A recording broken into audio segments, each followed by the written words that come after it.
All right, good evening, everyone. Welcome to our November 9th, 2021 City Council meeting.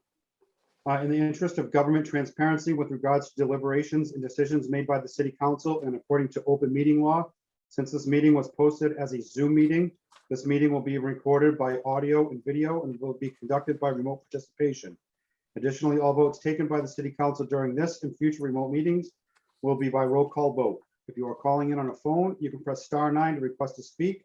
If you are watching on a computer or a device, there is a raise hand button that you can tap or press to request to speak. Please use either of these options during oral communications or the public hearing to be recognized to speak. In attendance this evening, we have, hold on a second. All right, just promoted Melissa. Melissa is on as an attendee. Yeah, I just promoted her. I want to get her on before I announce everybody. All right. She should be on. There we go. In attendance this evening, we have our myself. I'm going to go from my upper left to my bottom right. Myself, Councilor LeBlanc, Councilor McCarthy, Councilor Gilman, Councilor Holmgren, Councilor Pett, Councilor Nolan, Councilor Memhard, and Councilor Cox. I'm sure Councilor Nolan will be with us shortly. Let me check the list to see if he is as an attendee. You mean Councilor O'Hara? No, Councilor O'Hara, I'm sorry. Yes. Also this evening, we have our city clerk, Joanne Sinos. We have our police chief, Ed Connolly. We have our CFO, John Dunn. We have our city auditor, Kenny Costa. We have our city assessor, Nancy Pappas. Gary Johnstone, and where's Tim? I saw Tim on here earlier, and Tim Good. And I think that is it for city staff. Also in attendance, we have, and as attendees, we have our incoming councilor, Tony Gross, and that's all I see as attendees. Madam Clerk, can we have the next order of business, please? Our first order of business. First order of business is oral communications. Thank you. During oral communications, the public shall have the opportunity at every regularly scheduled meeting to be heard by under oral communications on matters not appearing on the agenda. Oral communications shall allow any resident who has a request or complaint to any nature relative to city business to appear before the council, state their problem without debate, and the matter will be referred to the proper agency through the office of the mayor. The resident will be notified within 2 weeks period. It's not sober. 2 weeks period relative to disposition of same, and the copy shall be forwarded to the city council. Persons speaking under oral communication shall be limited to 3 minutes each, and the council president shall not allow complaints as to individual performance. All right. Are there anybody that would like to speak under oral communications? We have Linda. Linda, can you hear me? Yes, I can. How are we doing? We're doing fine. How are you doing? Very good. Name and address for the record, please. Linda McCarriston, 16 Quarry Street. Thank you. Go right ahead. Okay.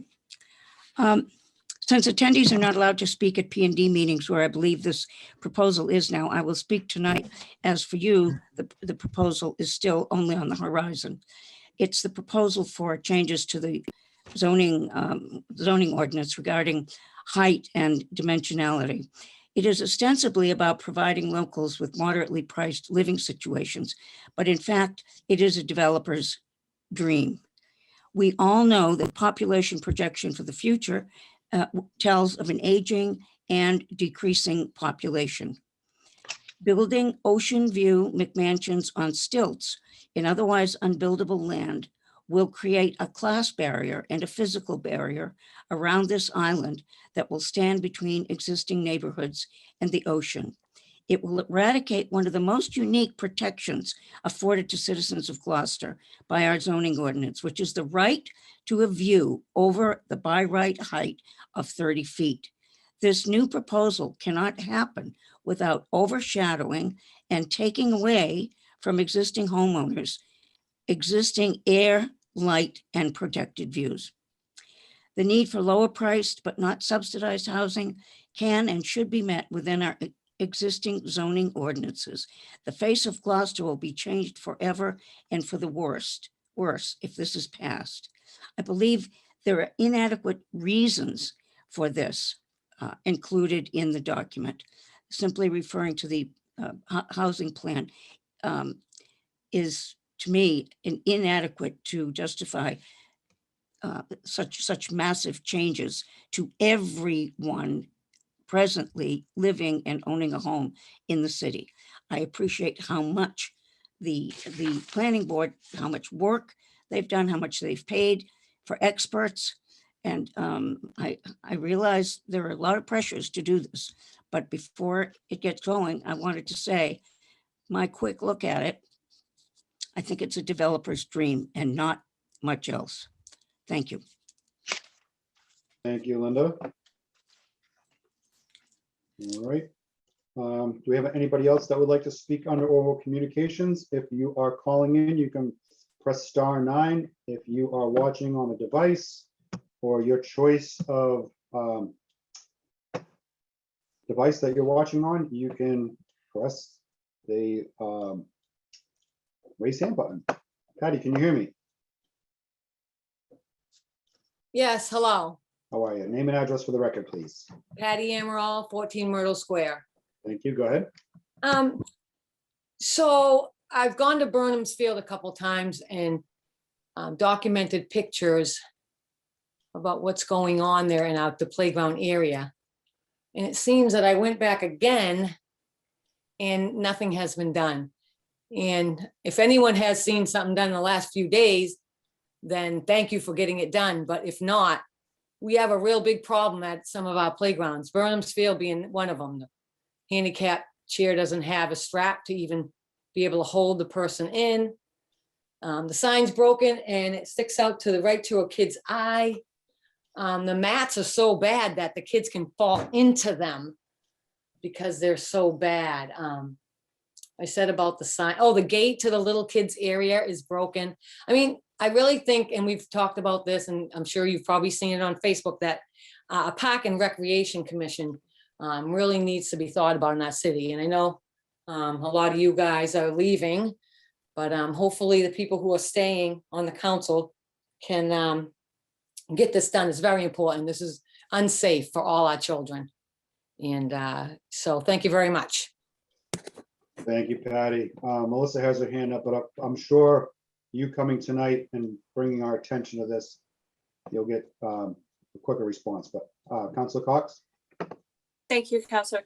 I just would like to know what avenues she's reported these, because I haven't seen anything on C-Click Fix, and I'd like to eliminate what she's already done as far as a path. I'm just curious. I thought of the same thing too, as how she went through. Yeah. Patty, who'd you reach out to? I did a C-Click Fix. I did a C-Click Fix for the water feature this summer, and it never got on because I was so upset with the fact that the Y got that CPA grant. And then this water feature that I was on the open space at the time, we talked about it, that it went on 1 year and never went on again. So I did do a C-Click Fix there. And I guess, Melissa, you're right. I did do Facebook, and I've done, other people have done C-Click Fixes though, because I saw a mother that had responded and said, I did a C-Click Fix for the sign, for the little kids swing, for the mats being broken, and I don't think she did the wheelchair swing. I don't think she did that. So that is my avenue I have done. But I have talked to, I did send an email to the mayor several months ago too about this issue. So that's what I've done. And perhaps I send things to DPW, and a lot of times, I won't hear back. And so I know there should be really truly a way for us to talk about this and really get the work done. I mean, this has been months. So but I think there is a way. You just need to utilize your ward counselor or an at-large counselor. Emailing DPW directly just seems, I don't know, it's not the best avenue, I guess. Okay. Yeah, we're on your side on that. I will put a request into the mayor. Barry will we'll co-chair that as far as a request to the mayor. I've not heard any of these, and we need to use the appropriate channels. And Just one thing, Mr. President, also, I see Tracy O'Neill is now also on as an attendee. Thank you, Barry. And we also have Jamie O'Hara as in attendance too. I Patty. just want to real quick touch base with Patty. Patty, I actually walked through there for the first time since I've been back from vacation on my way to work, and I did notice those things. So they are on my list of things to put a request into the mayor. So I completely understand what the pieces that you're talking about, except for the sign. But if you want to reach out to me tomorrow via email or give me a call, I'm happy to figure out what it is you're talking about. Oh, great, because I can, can also talk about, the bathroom area too. That's has problems too. So great. I will send that off to you. Thank you very much. And I can give you an Appreciate it. update on the water feature too. Oh, And- great. And Patty, if you want to email us in the future or the next council, you might get a quicker response. But I think the Facebook thing kind of works too. You got to admit it. Yeah, I'm sorry, but it kind of does sometimes. I know it's not a good channel to do, but it doesn't have to be harsh either. It can just be, look, this is pictures. You can see them, the parents, and we get the school kids down there. So, really, yeah, well, All right. we can do better. We can do We got- better. Okay, we gotta great. wrap it up, See, Patty. Quick Fix is better than Facebook. Thank you. Oh, All right. Thank you, Counselor, for letting me get more No, I details. know. It's, you know what, it's a community thing. I figured we could chime in on it. We normally don't do this, but I figured that there was something that the kids are, especially with the good weather the past few days, they're down there. They should have a safe. Well, safe and I've been environment. working with the schools on, they identify things too that have been brought to their attention with using it in the playground. And that's what we did 4 years ago when we had the other school there. So, yeah, it's All just right. a matter of teamwork. Yep. All right, is Thank there you. anybody else that would like to speak under oral communications? If you're calling in, you can press *9 to request to speak. Or if you're watching on a device, there is a raise hand button. All right, seeing none, Madam Clerk, can we have the next order of business, please?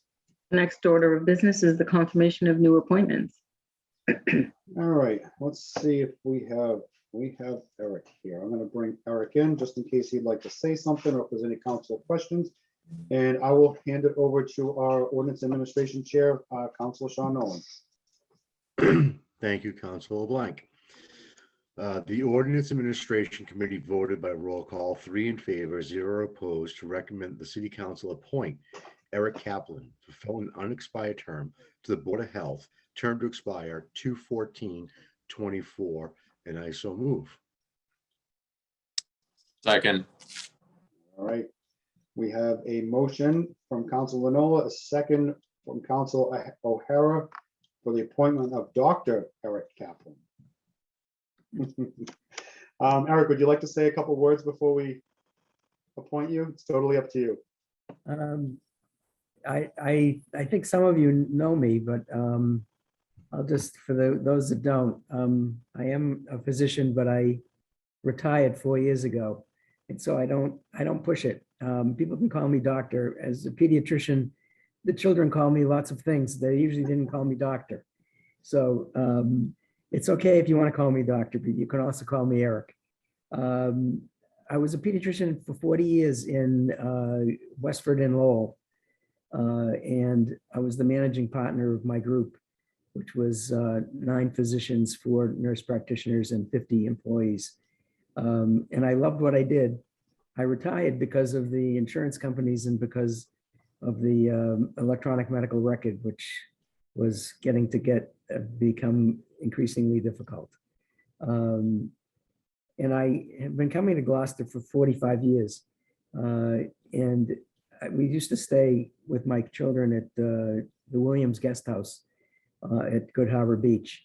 And in 2004, we bought property on Rocky Neck, and we had one condo here, and now we're in the place where we plan to retire. And I retired in 2017, and I'm living full time now with my wife and dog and cat in Rocky Neck, across from the Marine Railways.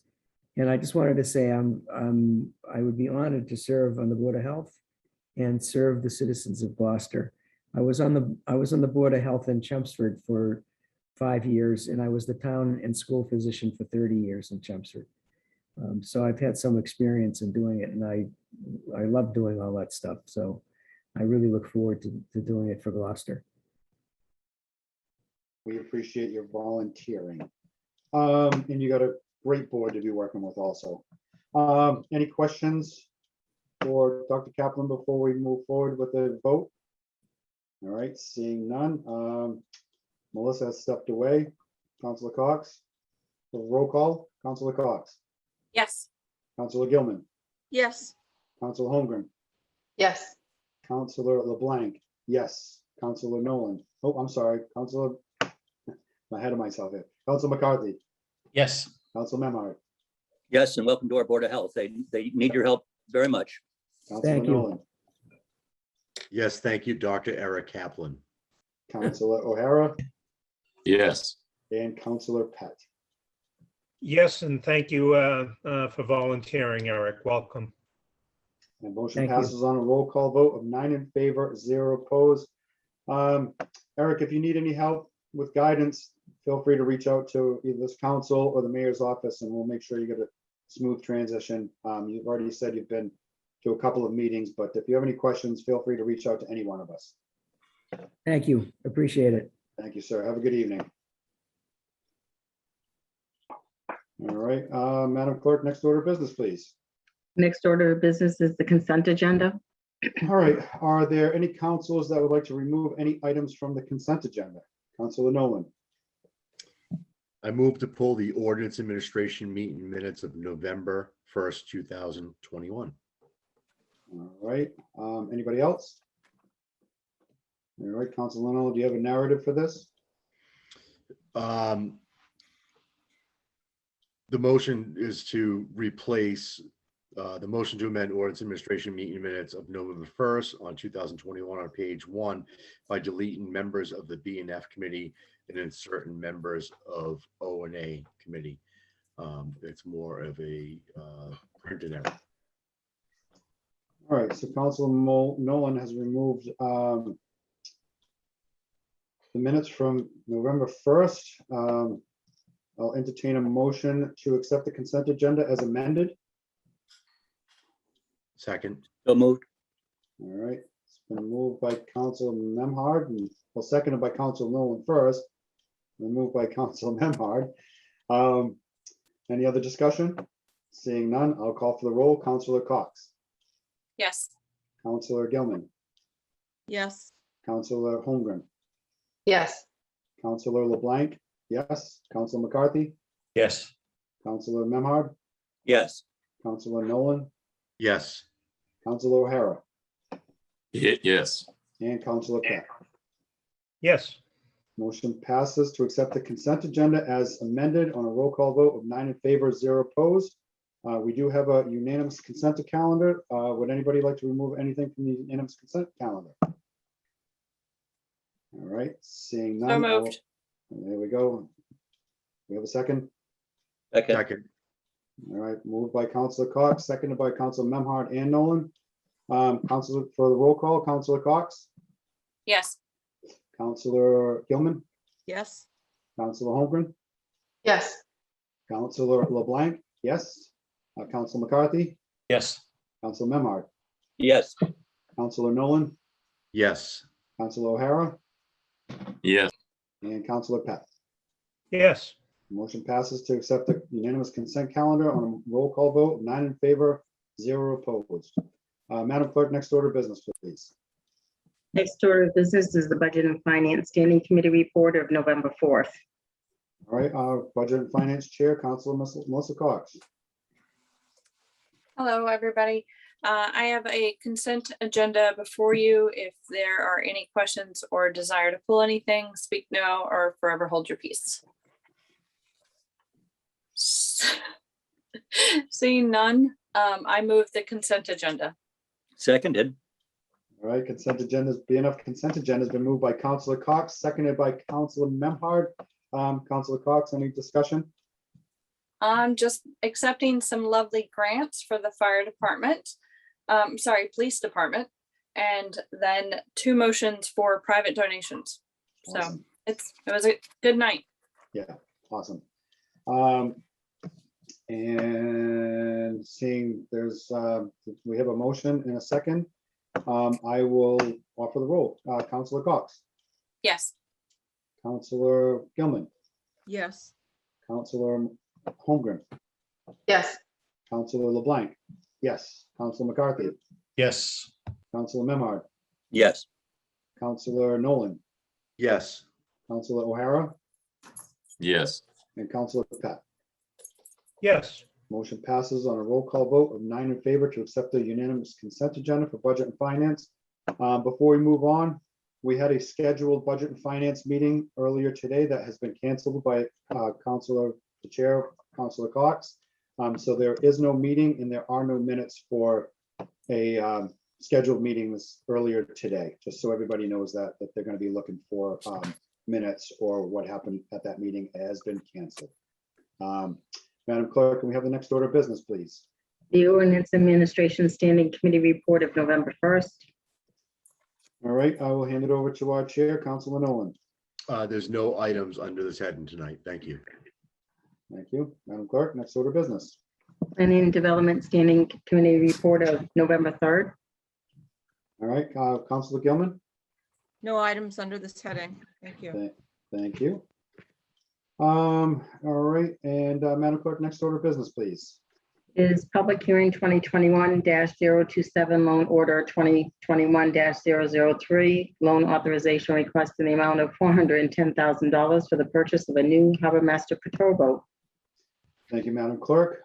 So we are going to open the public hearing and continue this till December 14th. There are a few meetings that have to happen before this comes back to City Council. So this is going to be continued out to December 14th, just so everybody knows. All righty. Madam Clerk, next order of business, please. Public hearing 2021-030, special city council permit 2021-005. Whistle Stop Way number 9, map 24, lot 51, Gloucester zoning ordinance section 2.2.23 and section 5.31 to construct a retail marijuana establishment in the EB district.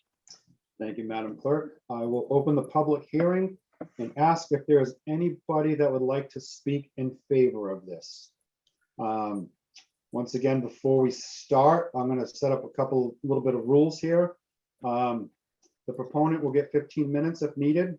The opponent will get the same 15 minutes. If the proponent goes over, we'll allot that time to the other side also. And then after that, we'll get into public comment on 3 minutes each.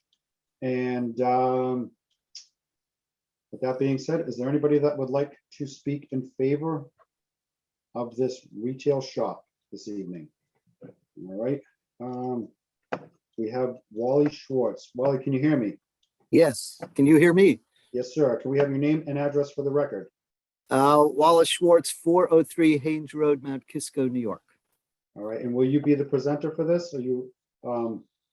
Well, no, Mark Rochette, who's our consultant and project manager, was going to present. So I wasn't sure if this was my opportunity to speak or I should wait till during our presentation, whatever. However you feel comfortable doing that. If you think Mark should speak first and we can bring you back, I'll leave you right where you are. And we can. Just one more question. Will Mark be making a formal presentation after people speak before and against, or is this? There will be rebuttals back and forth. Okay. All so right. Mark, if you don't mind, maybe I'll just spend a few minutes of your presentation time. Does that work for you, Mark? Well, yeah, I was unaware that we're doing a presentation. I was going to basically mention the project, what the intent is. If you have a presentation, that's fine. If you want to just speak off the cuff. I'm going to start off, okay, and then Mark can join in with more specific descriptions of what we're doing. So Ocean Breeze Cultivator is really the Schwartz family. I'm the dad. And my wife, Elizabeth, is involved. She's at this attending the meeting here by Zoom. And we're really here because of our two boys, especially our younger son, Andrew, whose idea this all was. And Andrew is the CEO of this company.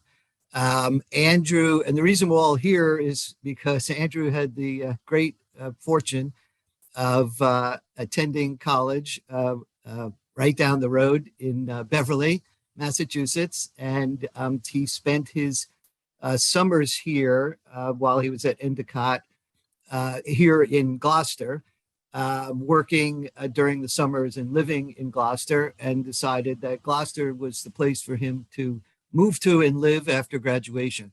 While he was at Endicott, a fabulous business school professor convinced Andrew that the cannabis industry was a great industry for a young entrepreneur to get into. And so Andrew combined those two thoughts about starting a business and living and working in Gloucester. And so 3 years ago, we began our quest to open a cultivation facility in Gloucester. In fact, we looked all around Massachusetts before Gloucester was accepting an additional site to the original Happy Valley site. And fortunately, before we could find anything else, there were opportunities opened in Gloucester. We found a great site at 11 Dory Road. We've spent lots of money building a magnificent facility there that's open for business. We sell our product to so far about 25 cannabis retail establishments around the state of Massachusetts. We hire 40 employees so far and growing. All of them earn well above the minimum wage. They all make a very good living. It's a very diverse group. They are very well trained in a great new industry. And we are very proud that we have been able to impact so many lives, knowing that these people have great jobs, take care of their families. They spend a lot of money on, as do we as a business, on the vendors in the city of Gloucester. And we're very proud of what we've accomplished and very happy with all the support that we have had from the city of Gloucester and the citizens of Gloucester to help build our business. Originally, our intent when we first came to City Hall 3 years ago to start the process of our host community agreement, our goal was cultivation only, but it became clear as we moved down the road that having a retail opportunity would be a very important part of making our business a success, because after all, it eliminates a middleman and helps our business tremendously. We spent 2 years looking all around Gloucester to find a suitable retail location. It is not an easy process. The EB zoning is very limited, very restricted. And then within those limited opportunities, you have to meet all of the requirements of the Cannabis Control Commission, all zoning requirements, distancing from schools and things like that. You have to find properties that are not mortgaged with federally insured banks, because then they would violate federal issues. It was a very incredibly difficult process to find this location. We did find it last summer, and then in the meantime, we have gone through the process of getting a provisional license from the state. We've entered into a host community agreement with the city of Gloucester. We've had all kinds of tests and surveys and studies performed in order to get to all of that. We've had community outreach programs to reach out to the neighbors several times inviting Mark, I think it's something like 65 abutters who are on our notice list. And we've reached out to our retail neighbors who I will say are very excited about the possibility of our being in that neighborhood. We have spent time doing neighborhood walks with the community leaders there. We have sent our employees on company time to help clean up the neighborhood. And we are really excited about the possible opportunity to help develop that area in a very positive way. And I know people get concerned about whether a marijuana retail shop is something that is negative for the neighborhood. And I can assure everyone that my wife and I are parents, as I just described. And these same issues are issues for us. And they are issues that we looked into long and hard before we went down this road 3 years ago. And we would not have gone down this road if we had the slightest doubt that what we can do in this business is to create something positive for the community and not negative. And when I say positive, we're looking to help make the neighborhood safe and clean. But the safety issues are related to the high level of required security by the CCC. There are cameras inside and out. There are locks everywhere. There are people who walk by cannot see into the shop. They cannot get into the shop without going through a very strict protocol. There are strict limitations on what you can buy once you get into the shop. And you are restricted on a daily basis, on a statewide basis. So once you put in your ID, you are locked in statewide to a prescribed limit. The people who come to marijuana retail stores are upscale shoppers. They have above median income. They're spending a lot of money. These are the type of people we want to attract to our neighborhoods so that they take the place of the people who we don't want there. So we feel very positive. We know we've seen the positive impact we've had on a lot of people based on our cultivation business. And we are looking forward to having a great positive impact on the neighborhood at 9 Wilson Stopway. So I don't know if I have any time left, but Mark, do you want to, No give problem. a brief description of what? Absolutely. Yeah. I'll pull up the PowerPoint presentation list. Joanne had that readily available. I'd like to share that on my screen with you guys. Okay, I don't have it readily available, but you have sharing privileges. All right. Can you now see that? I just put up basically a PowerPoint screen. Is everybody seeing that? No. No.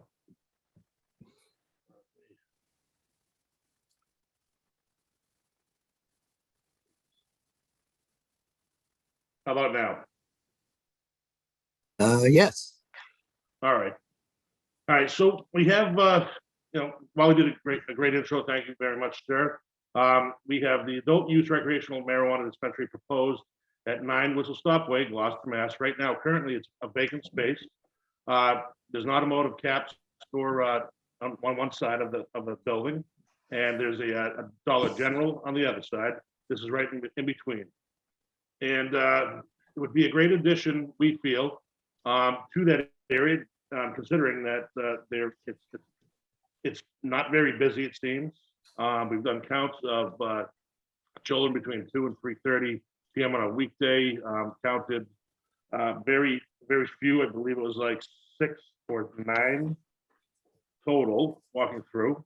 What would happen is let me go right through. We do meet all the zoning ordinances with the designs. We do want to incorporate, there's currently not an ADA compliant sidewalk ramp at all. So we would like to put one in there and 2 handicap spaces that are not there. So therefore, anybody with special needs in a wheelchair for access, they can get now up on the sidewalk and go to also the automotive store and also the US Dollar General. It would be right in front of the store. So I'll go right to the site plan. So we'd put in a ramp. Basically, we see my mouse right in front of the entry door. And there will be, currently, there's nothing right there. The storefront would remain basically the same here. With addition, we would remove the overhead door that's currently there and put in a new storefront door, which would be the exit. We have secured access camera and buzzing through security. So when somebody does approach to enter the retail establishment that we propose to do, they have to show their valid ID. Security guard inside would buzz the door for access to come in. I'm going to scroll back to the plan here, the floor layout plan. So they would come in through the double doors off the sidewalk, enter a secured vestibule. There's the security officer right there. Again, they would have to show their current valid ID. Then they can get buzzed in to the retail store itself. And then they walk down the hallway here, and then we have retail. We have 5 points of sale total. One of them is accessible. Then they make their purchases, and then they can leave in the same hallway, but then they go out the exit vestibule. And everything's monitored by cameras inside and out. Very secure facility. The back door is basically for emergency egress. And likewise with the exit door on front on the parking lot side. We did a design on the inside to have a 6-foot standard of personal space as well, with new regulations of what we've been going after the current epidemic. We have seen a lot of businesses or like areas that had trouble before with smash and grabs of parking lots and whatnot. And from my experience building a lot of these and working for other clients in this industry, a lot of other store owners in and around the area were concerned about the same issues, the safety with bringing the wrong environment people in. And it's actually quite the opposite we've learned what we're learning. So a lot of the ones that have been concerned sometimes come back when they see me or go back to the clients that still have it in operation. They've seen less crime. It did promote more business for them as well. A lot of like pizza shops, other convenience stores, things like that, because it does invite more people to come in on an upper scale and spend more money. Plus, with the surveillance, a lot of the shadiness and crime, they're well aware of this, and it deters them from doing what they used to do in a lot of these parking lots that we found. So in my experience, it's a wonderful thing to bring into a community. I believe you already have one that's operating, or 2 right now that are operating in town. This is a great location, especially with a vacant building. We do meet all the requirements for parking. Currently right now, there are 48 spaces in the lot that are shared between the other 2 tenants that exist. We would restripe, and in addition would have 2 accessible spots that we'd add into it. Restripe the lot, add a ADA sidewalk ramp that is meter code, and all the CMRs, and that would be a total of 49. Required spaces we found for that shop, well, what we proposed would be 24. So we do meet that. We're not taking anything away from the other stores, and it all fits right in. It's a great fit for the area that we found. So Ocean Breeze. All right. That, I believe, so here right here is showing the accessible ADA spaces we propose to do with a cut-in ramp to gain access. And it's it is a retail shop. It's not a cultivation. It's an adult use retail dispensary. All right. Thank you, Mark. And Wally, anything else before we shift gears here?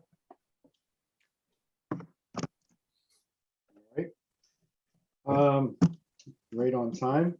So is there anybody that would like to speak in opposition? Once again, this is a public hearing, so you are allowed to speak. If you are calling in on a phone, you can press *9. If you are watching on your laptop, your iPad, your phone, or whatever you're watching it on, there is a raise hand button to request to speak. So anybody would like to speak in opposition? Raise your hand. All right. Is there anybody else that would like to speak in favor or opposition? Raise your hand. Nope. So you can just raise, if anybody wants to speak at all, just raise your hand, and then just in the beginning, name and address, and you can state whether you're in opposition or if you're in favor, and we'll go from there. Patty, can you hear me? Yes, hello. Welcome back. Name and address for the record, please. Patty Amaral, 14 Myrtle Square. Thank you. Go ahead. Thank you.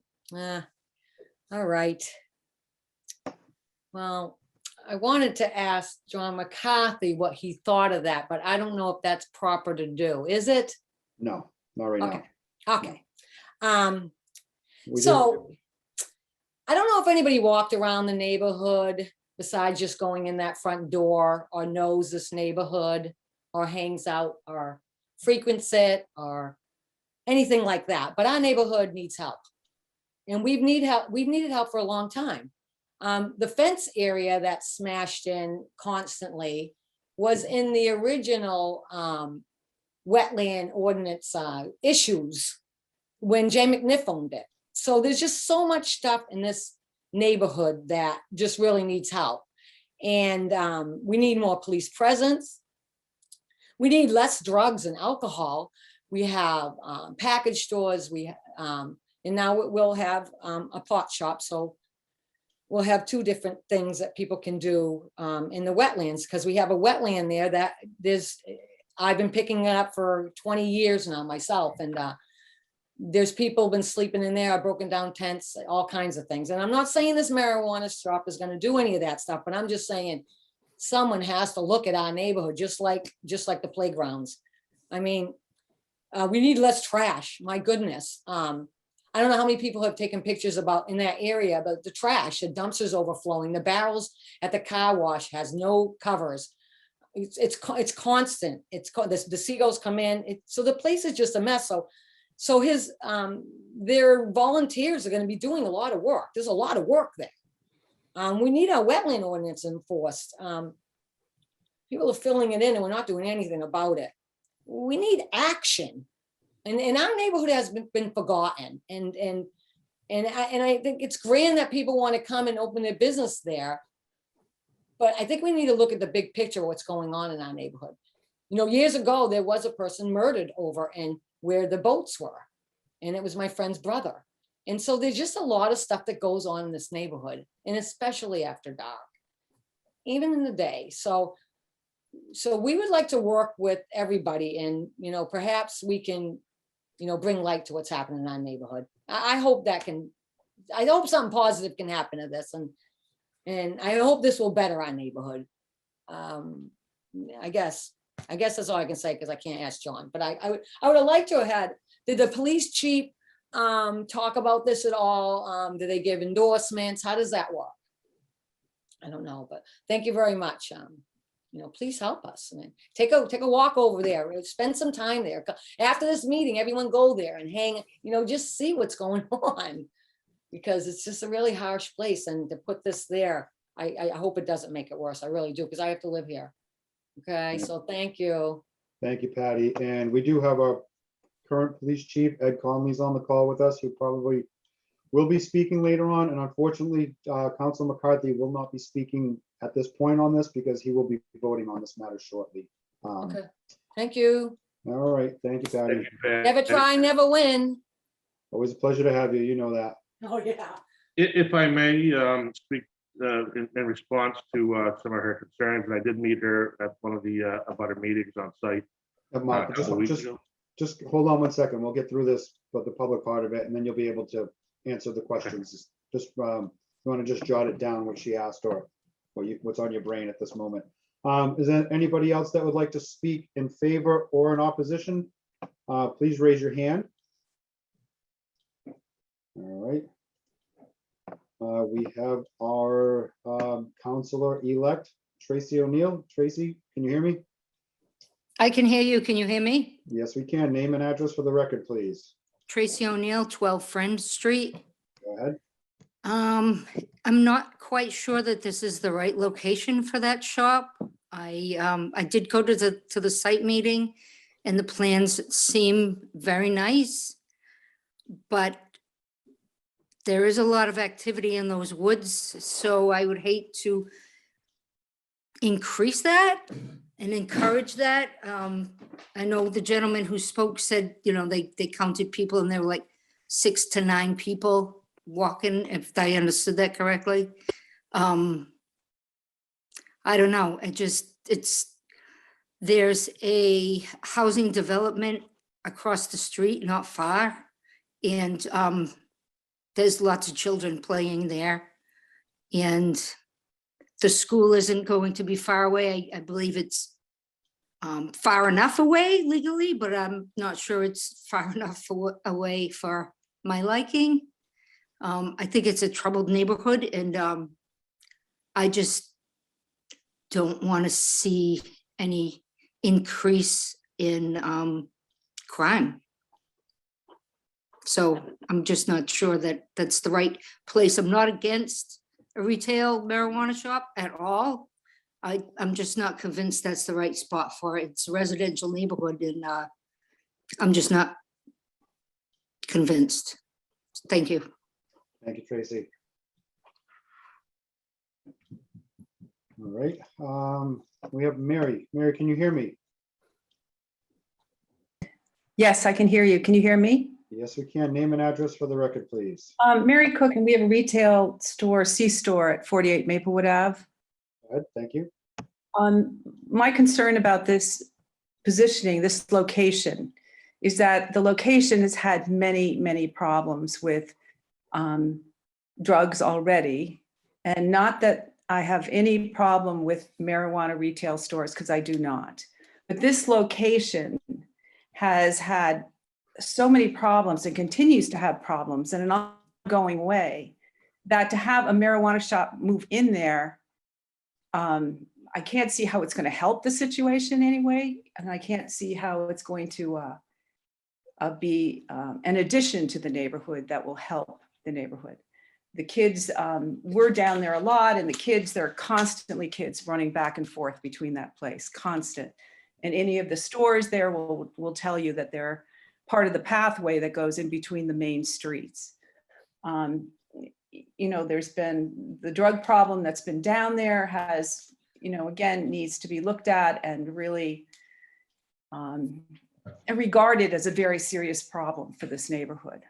So those are the reasons that I'd like to see Ocean Breeze locate in another place, another location. This is a downtown area that is accessible by the train, which is fantastic for business, but maybe not so fantastic for where all the people are going to be coming in, and where will they, they'll buy marijuana, but where will they use it in our public streets, public areas. The concern is that, again, there's nothing against the retail marijuana shop. There is a problem with this particular location, and I sent a letter and asked the city councilors to start being the gatekeepers for our kids, because without that gatekeeping, the future of our kids is really has potentially bad effects. So those are my observations right now. I do know that retail shops, I never was approached by these people, so I'm not sure when they said that they approached the retail shops. But anyway, that's my read on it. And so I would really like the Ocean Breezes to find another location that's far away from kids, so that it's not kids walking by and being involved. The other 2 locations appear to be very much so far away from pedestrian traffic and kids. And that seems appropriate, very appropriate, especially for our particular island that has had a very serious drug problem, and all of us know that. So that's what I'd like to say, and thank you for listening. Thank you, Mary. All right, we have Marianne. Marianne, can you hear me? I can. Thank you, Marianne Albert Boucher, 93 Mount Pleasant Avenue. My father, I'm not opposed or for this, but I just want to say my father actually built, owned, and operated a liquor store at 23 East Main Street, which is now Square Pizza. He owned it for 40 years. And daily, he'd have to walk the neighborhood along with his business partner because constantly people of age were coming in to purchase liquor, and then they would go about and run around the corner and sell to underage children. And it was a constant problem. And this is the gateway between Maplewood Park and Gloucester High School. And I just would like everybody to take that into consideration, that we do have a drug problem in this city. We have a huge drug problem in this city. And we really need to look at this. It's not really alcohol anymore. It's now marijuana and more. And if we really have to take care of our children. Our children are the most important thing that we need to protect. And we have many, many kids going in between Washington Street and Maplewood Park. So I really would like all of you to keep that in mind. And they say they're going to have security cameras, but how far do those security cameras go? And I know once they're off the property, then what happens? Who's going to be there to control it? So thank you very much. Have a good night. Thank you, Marianne. All right, is there anybody else that would like to speak in favor or in opposition? Please raise your hand. Patty, can you hear me? Steve, hi. Name and address, please. Patty Page, 3 Title Cove Way. Thank you. I would like to comment about the neighborhood location. I couldn't imagine this request being at Little River or downtown Lanes Cove or Rocky Neck. Some other neighborhoods in this community this application wouldn't fare as easily. I think putting it in a neighborhood near residential, where residential, the neighborhood is, it normalizes it. And I don't think that's the right message. It's not the product or the business. It's clearly a location, and it seems like you take advantage of these downtown wards, and it really shouldn't happen. Thank you. Thank you, Patty. All right. Anybody else that would like to speak in favor or in opposition? See, Wally's got his hand up. One more second, Wally, before we get through, and then we'll do rebuttals. Okay. All right, we have Sam and Andrew. Can you hear me? Yes, can you hear us? Yes, we can. Name and address for the record, please.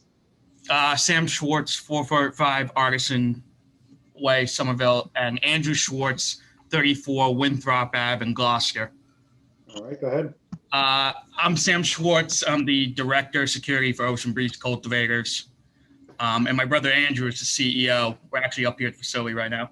We just wanted to speak in favor of this. And basically, is it okay if I kind of answer a few questions that might have been asked? Is that okay to do? Yeah, we can start doing not so much rebuttal, but you can say your part. Go ahead.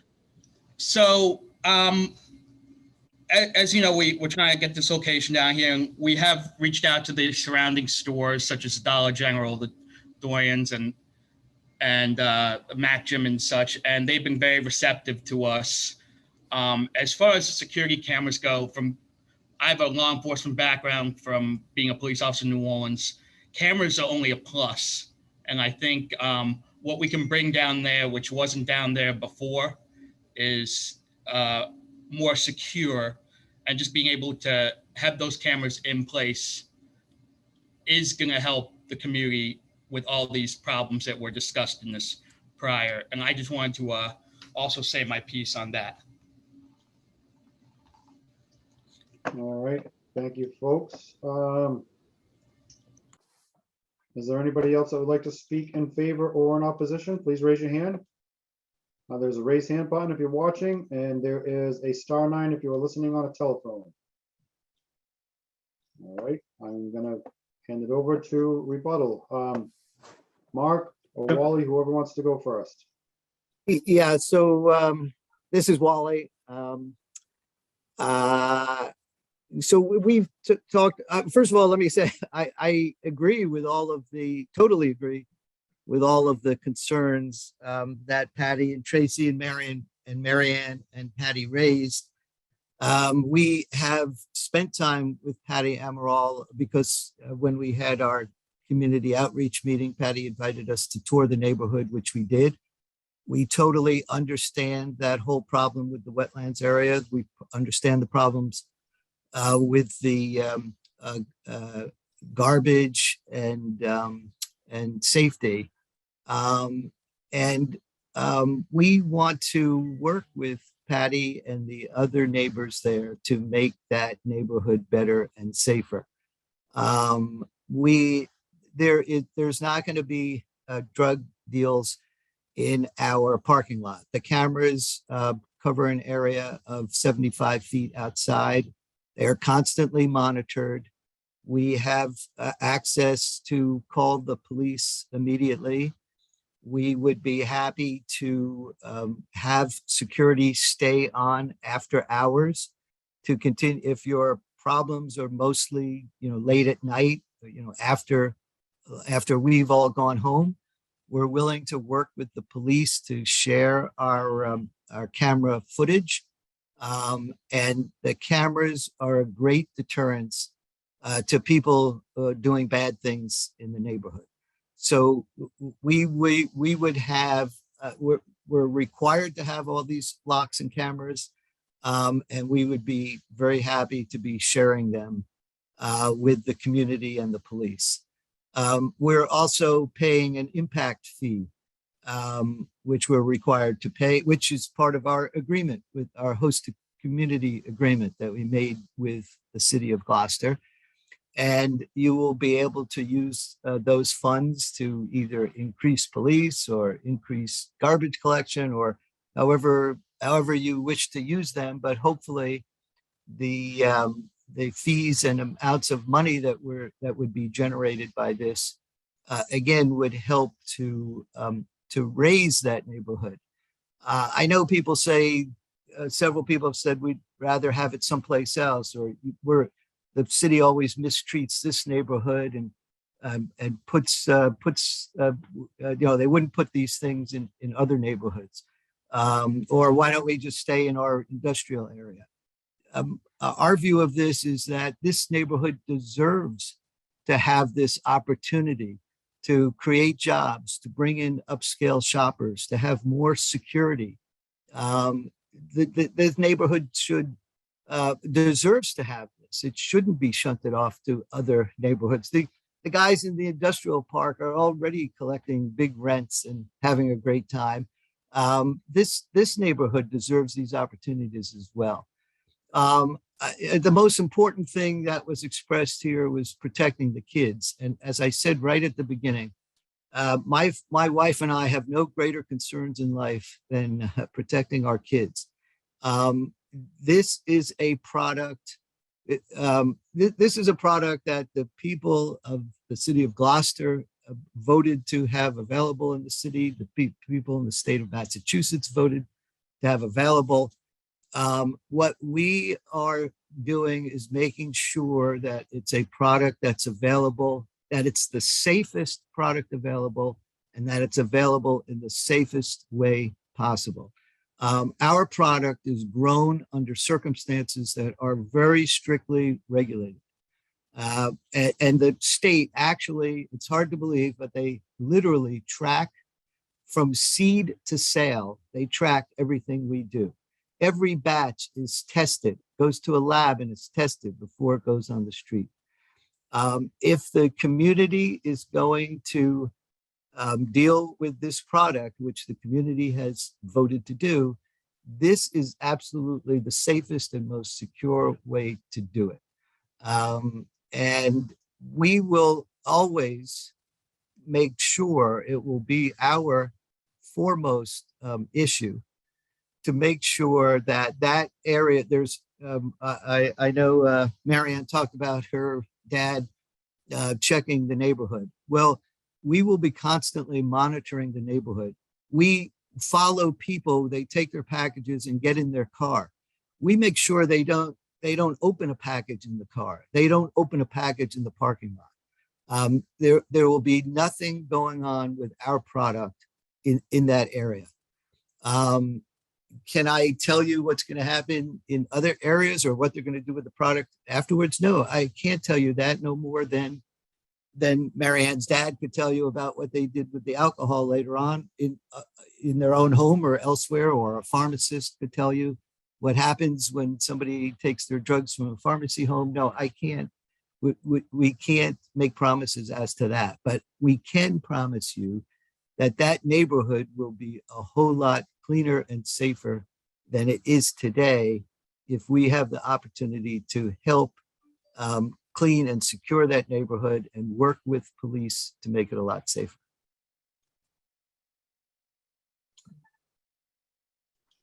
All right, thank you, Wally. I'm going to jump back over to the attendees because we do have somebody that raised their hand. I'm not sure if they're just logging on now. Jesse, can you hear me? Hello. Yes, counselors. And name and address for the record, please. Yes, my name is Jesse Alderman. And I'm attorney for Ocean Breeze Cultivators. So may I speak in rebuttal or frankly in the interest of a conversation here? Yes, sir. Okay, thank you. Jesse Alderman, partner at Foley Hoag LLP, which is at 155 Seaport Boulevard in Boston. I'm also a North Shore resident. And I just wanted to mention, I'm the co-chair of the cannabis practice at Foley Hoag. I've been assisting in the permitting and development of these facilities since before there was adult use. Referendum passed in 2016. And I just want to share my observations. You may take it with a grain of salt, if you will, but I've seen, better than 100 of these dispensaries go from permitting phase through construction across the Commonwealth. The security measures that are taken here, frankly, in my view, are the best, rather than a licensed dispensary inviting additional crime. In my view, it's the best thing you can do for a neighborhood, short of putting a police station in that site. As Wally mentioned, cameras on the exterior of the facility out 75 feet. All product is stored in the equivalent of a bank vault. There are panic alarms that all employees have access to from the facility, and uniform security under Sam's supervision. Sam is humble, but Sam is a former New Orleans police officer.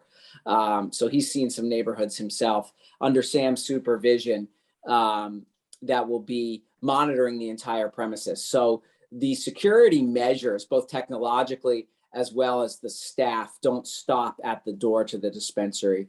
I should also mention that there's age verification procedures, which are required by our state regulations, require a age verification, and this facility will use a 50-state scanner, similar to what you would see at a bar or a nightclub. Before anybody can enter the facility, they will then have a redundant check at the point of sale.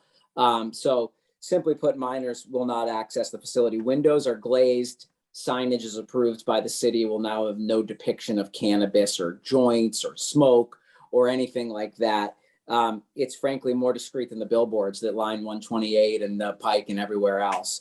So in my view, it's a deterrent to crime, because through all those measures, as well as the lighting, the police presence that will come by on routine checks, in my view, it is a greater deterrent to any illicit activity, crime or unwanted congregation of people in the woods or anything else than you have there today with a vacant building. With regard to the comments that this is is not the proper site within the city, I would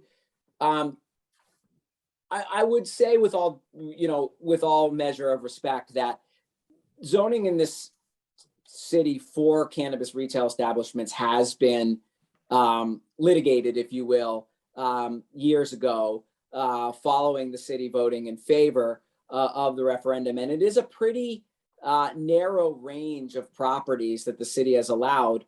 They have to be in the EB zone. They have to be a minimum lot size.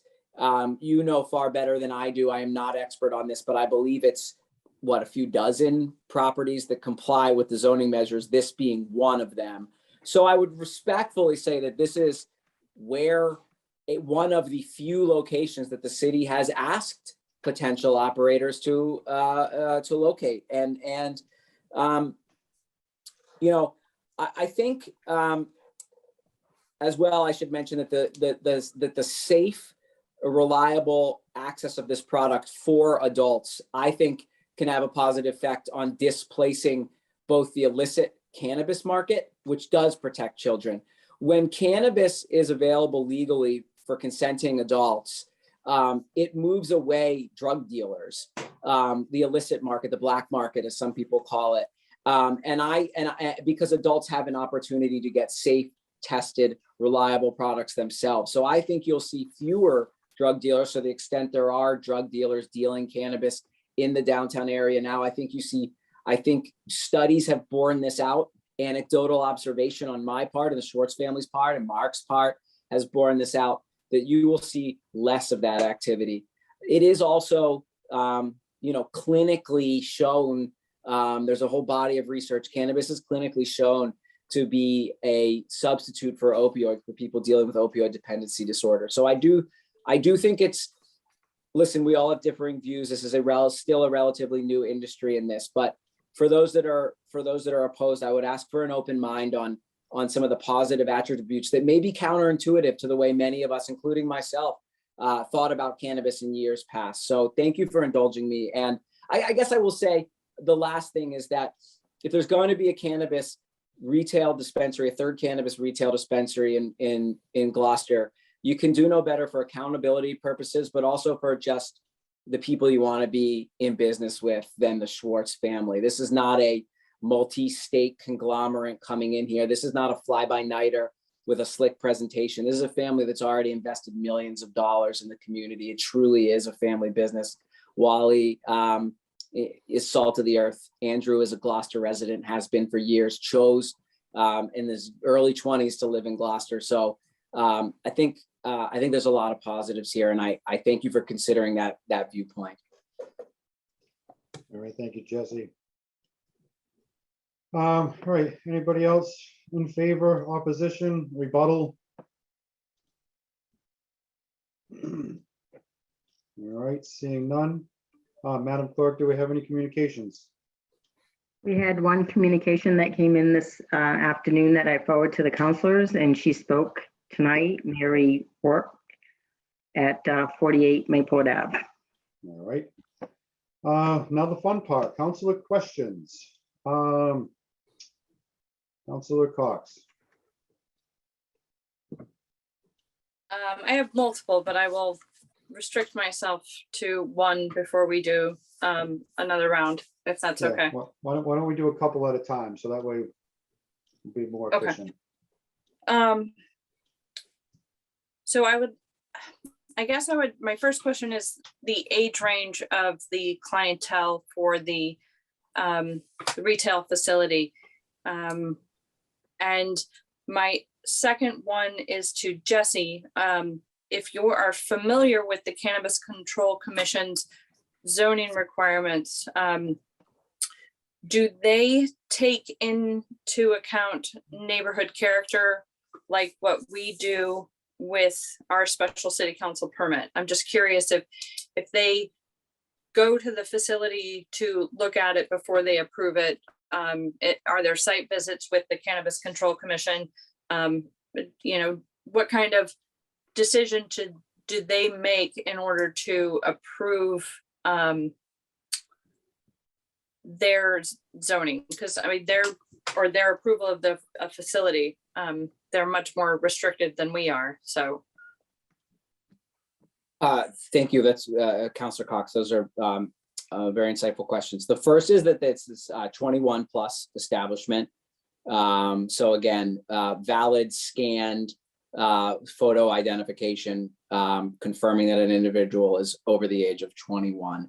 As Wally mentioned, I think what we're seeing in the Commonwealth anecdotally is that the age range actually skews with a median income higher than average, as well as an age higher than average. This is, believe it or not,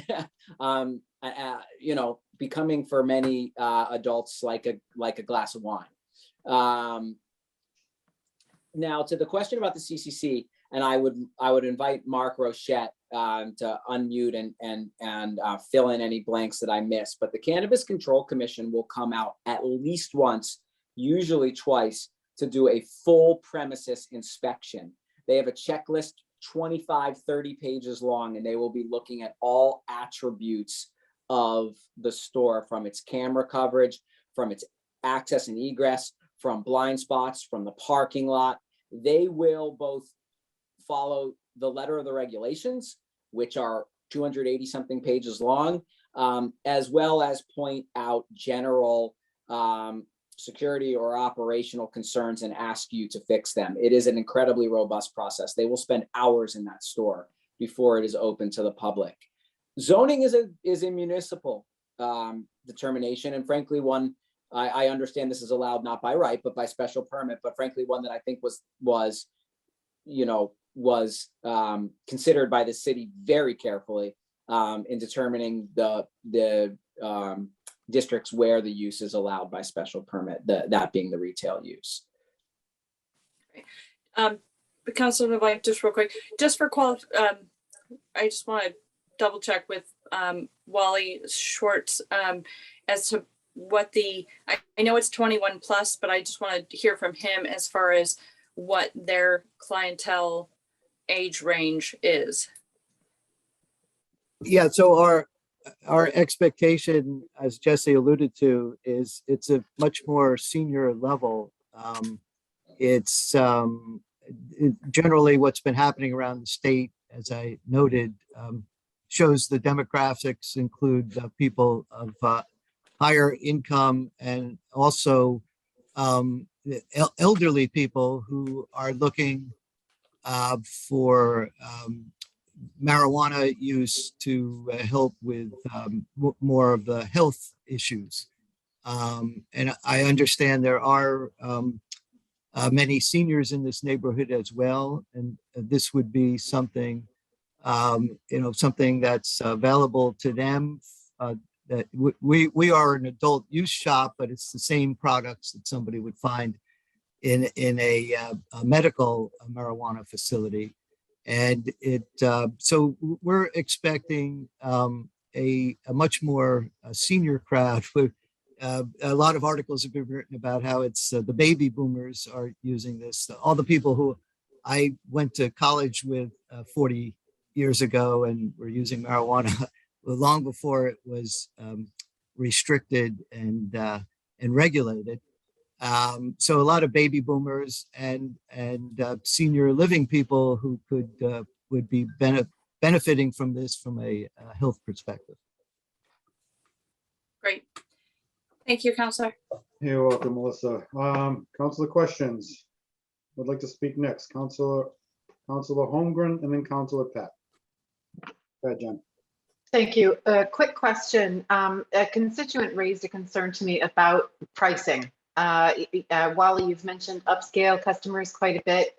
And I wanted to make sure that people in the more average to middle income range wouldn't be priced out, just out of curiosity. No, if you look on the internet, you can see prices of all the retail shops across the state. They're all pretty uniform. And there are now hundreds of retail marijuana stores across Massachusetts. So as the competition becomes more fierce and as this becomes more open, that has an effect on the prices, and that's clearly taking effect now. We went into this business expecting that the prices would decline. The longer we were in the brick business, the more the prices would decline. I think that will continue just because, as I said, every day there are more and more licenses out there, more availability, more competition. And so the prices have actually become a lot more reasonable in the past few months than they were at the beginning of this whole process. Wow. And they Okay, will will continue in that direction. Okay, understood. Thank you very much. Thank you, Jen. Councilor Pat. Yes, okay, I do have two questions. One maybe for Jesse and then maybe one for Wally. Jesse, I know I had a brief discussion with Councilor Cox about the neighborhood part, and I heard you say that the CCC comes in and does, extremely detailed, inspections and requirements, et cetera. But you did say that the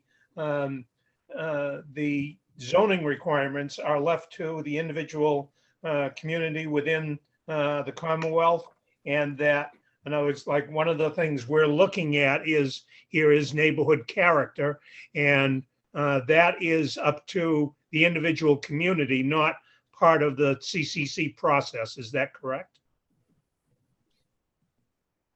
So here's how I would respond to that. It is absolutely correct that the determination of zoning, the Chapter 94G, which legalized the omnibus cannabis legislation that legalized cannabis and created the CCC, nor the CCC's regulations preempt local zoning. That's why we are here. I would, and I understand very well that neighborhood character is part of your special permit criteria, as it is in most communities. I would, again, if there's any, so yes, the answer to your question is yes. Being a lawyer, I'll just add a little bit of gloss to that, if you'll indulge. I would say that in your case, the narrowness with which you have selected eligible properties for this, in my view, impacts the decision, the range of discretion one might have on whether, on that neighborhood character prong of the special permit criteria, insofar as you have done an incredibly comprehensive and limiting process thus far on where the sites can be. Now I know, again, it's not by right in the eligible zones, but I would just add that neighborhood character was likely part of that determination as well, back when the overlay, if you will call it, or the new requirements for retail shops were selected back a few years ago. Okay, if that makes sense. Yep, thank you. And this one is probably for Wally and maybe for Mark. I'm not sure actually for whom, but we've heard a number of times about the fact that you've contacted your neighboring businesses, et cetera, and that you had support from, this total support from them. And I'm questioning because, first of all, we had Betsy, Mary Cook, come on and, say that she was not contacted at all at the, I believe, the 7-Eleven store. I checked, and to my knowledge, the McDonald's was not contacted, et cetera.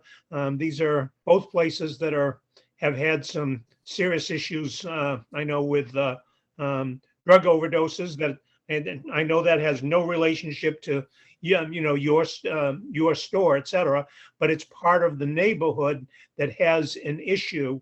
And when you say that you've contacted the neighbors, I'm just asking, who did you contact? And did you contact the car wash? Did you speak to the 7-Eleven? Did you speak to McDonald's? Did you possibly even speak to, say, Dunkin' Donuts across Washington Street, et cetera? If you could just fill me in on who you did contact. We didn't, any letters of support or whatever, or opposition from any of them. So, other than the other. Councilor Pett, certainly didn't mean to mislead you. And I think Sam mentioned the 3 or 4 places. We spoke directly with the people in that whistle stop area. We did not go up and down the street or beyond that area. We just spoke to the people who were adjacent to, across the parking lot from. We spoke to those people. They were all very positive. Okay. But I would point out again, we have sent at least 3 notices out because of the various outreach meetings and site visitations. We've sent multiple mailings to 64 different people multiple times, and we have not had any sense. The only sense out of all of that outreach were the 5 people who spoke this evening. Okay, thank you. In terms of any negativity. And we have, as you know, Councilor Pett, we have tried to reach out. We've come back to the neighborhood. We've worked there to clean up. We took a tour with you and others of the neighborhood. We have tried to reach out, and we have pledged to continue to do that. We want that neighborhood to be a good neighborhood.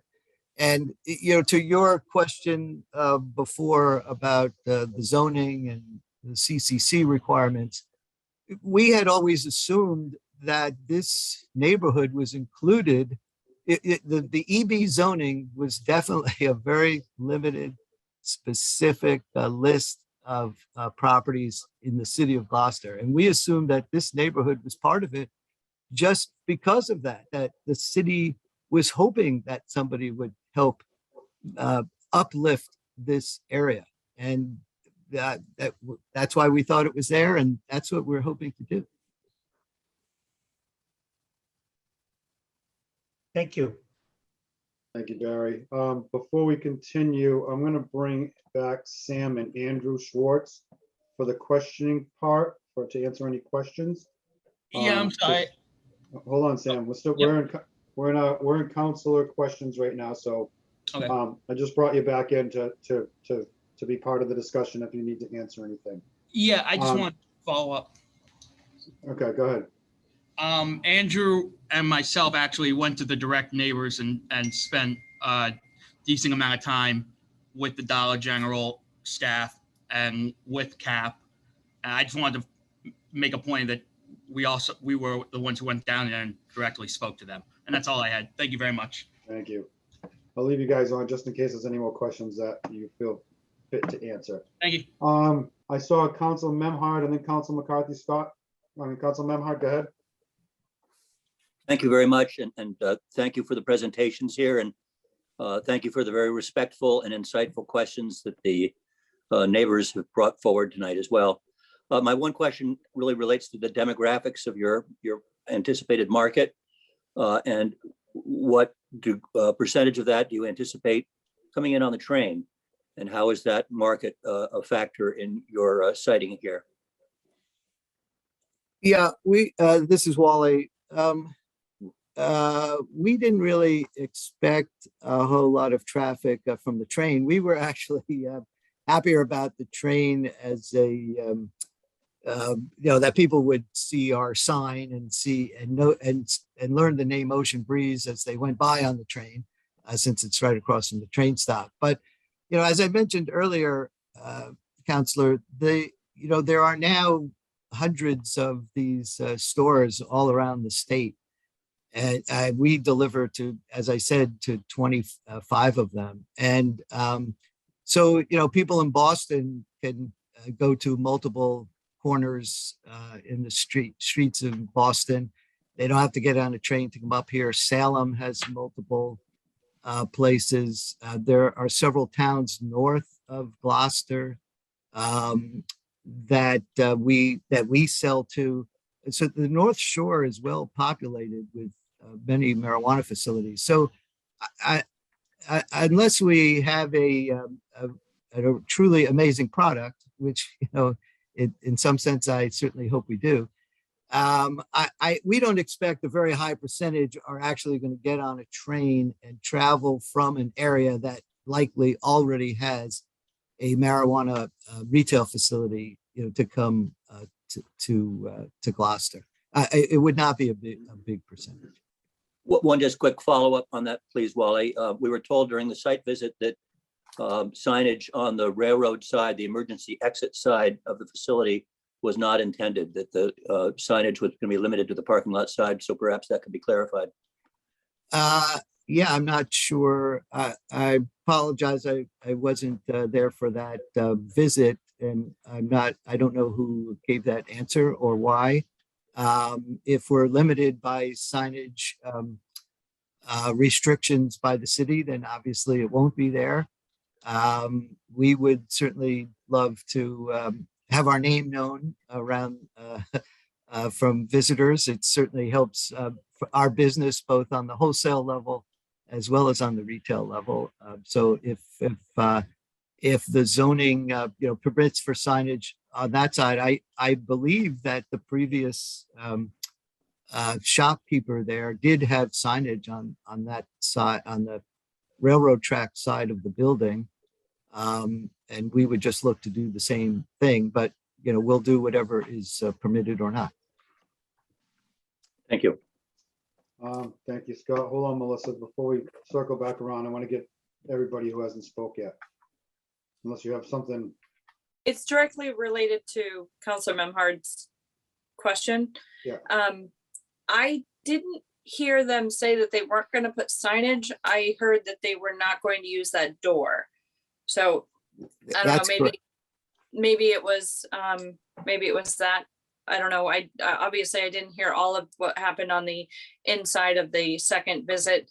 But I know when we had talked about the other door that was clearly available, they said they were not going to be using that door as an exit entrance. It's an emergency exit only. So I don't know if that was.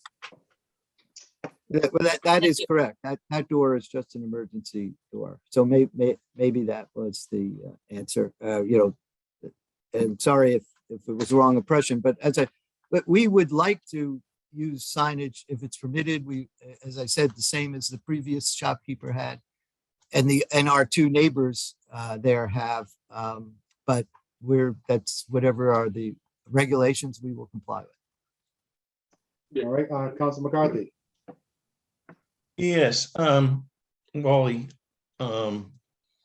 you in your presentation said that you were going to ensure that nobody is bringing the product out, opening cars. Although you can't be responsible for what they do when they get home, but it seems to me that that's a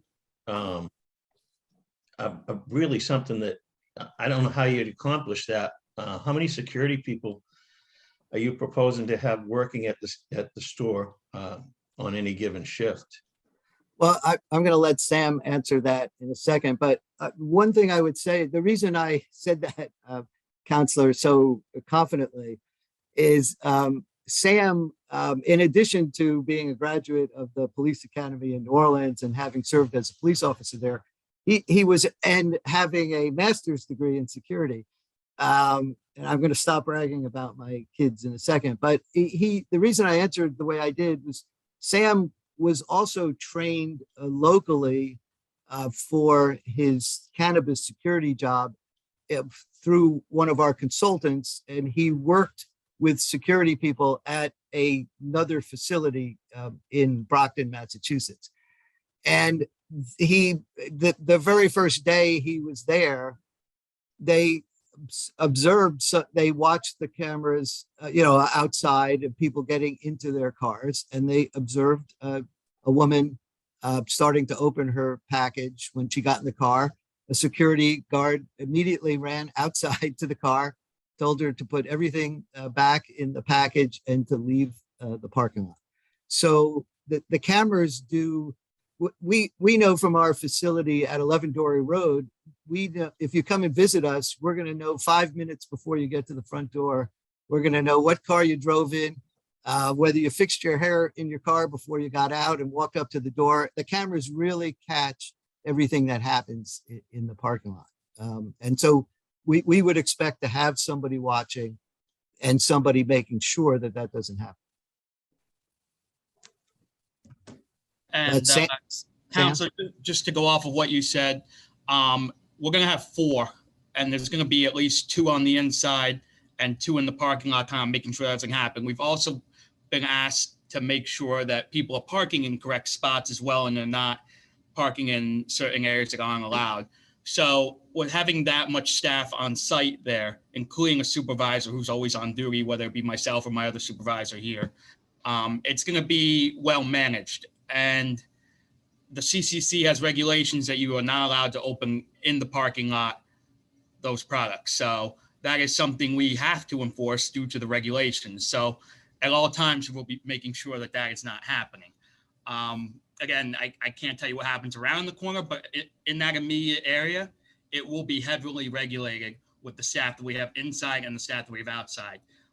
Currently, we have over 130 cameras here. I'm sure we'll have a decent amount there. So everything is watched and is monitored throughout all times. Thank you. John, all set with the questions? Yeah, I'll wait for the next round. All right. Councilor O'Hara. Thank you. As far as the cameras, the projection out off the building, I think you said 75 feet. If you could confirm that. And also, will you have cameras on the railroad track side of your building at the emergency entrance, and how far will those project out? Yeah. Thank you. Yeah, this is Mark Rochette in response to that, Councilor O'Hara. We plan to have on the outside 2 cameras on the parking lot side, 2 cameras on the railroad side, and those reach out to about 75-foot coverage and are wide angles, and they're very clear both night and day. And they also are on recording, so at least 90 days of tape record onto that, so anything can be played back and recorded. And if needed to be sent over to the police department, it can be done very easily as well. Hope that answered your question. Thank you. Thank you, Jamie. Councilor Gilman. So I have some questions for Chief Conley, if he's still available. So, thank you. Hi, Chief. Good evening, everybody. So there were several questions that came up at the site visit that Mark and Wally were not able to answer because they were more for police enforcement. So I'd like to kind of follow up and ask some of those questions on behalf of P&D and the folks from the site visit. One of my questions is regarding the how we will go about enforcing the amount of walkers that go to the shop in terms of smoking marijuana in public places, which is similar to getting caught drinking an open container, which is a $500 fine. If people are walking the neighborhood after they purchase, I was wondering if you could give us some thoughts on how your department would be able to enforce around the railroad track, people are waiting for a train, or just walking around town. So if you could elaborate a little bit on your thoughts on that, that would be helpful. And then I have a couple more questions to ask Sure. of you. So the simple answer, Counselor, is that we would do it like we do now, because, you know, marijuana, though not legalized up until maybe a little over 2 years ago, has been readily available, as it is both in the retail legal sense and still in the non-legal so-called black market sense. And there are times and occasions we receive calls for service where people are smoking marijuana. I don't want to, by answering that question, I don't want to say that, and it seemed like within your question was this idea that because this place is going into Whistle Stop, that there may be an increase in that. I wouldn't necessarily agree with that, if that's what you're trying to say. I would say that we would do it in any other way. People call for service, officers drive around, they see, people smoking or drinking in public, they take appropriate action. Okay, thanks. And could you give us some data in terms of crime in that area in the past year, like at the Maplewood area and Whistle Stop area? Sure. So over the last 12 months, actually, a 12-month period from last November to this November, in and around Maplewood and Whistle Stop, we've made 10 arrests for various offenses. Most of them were around drug-related offenses. In fact, a couple of weeks ago, we made arrest where a decent amount of I believe crack cocaine was seized, and we continue to make do those types of investigations throughout the city. And with permission from the chair, may I ask a third question of Chief Conley? Go ahead. So Chief, my last question is regarding kind of lengthy conversations that we had between some of the abutters on the site visit and Mark and others that were there. There was about 5 members of Ocean Breeze that was there, which was very appreciated. But the question that came up repeatedly is what's the differentiation between policing on the Emerald Forest and this particular site? If you can just describe that, that would be helpful. Sure. So I know the Emerald Forest is located, the so-called Emerald Forest is located next door to what would be the site. And it's a wooded area. My understanding is that wooded area has actually become small in recent years and is, according to officers I spoke to, has reduced a lot of what was a problem there a few years ago. However, the problem still exists with illegal dumping. And occasionally we have people who are housing challenged who may spend a few nights in there. In fact, this is why we created the Community Impact Unit.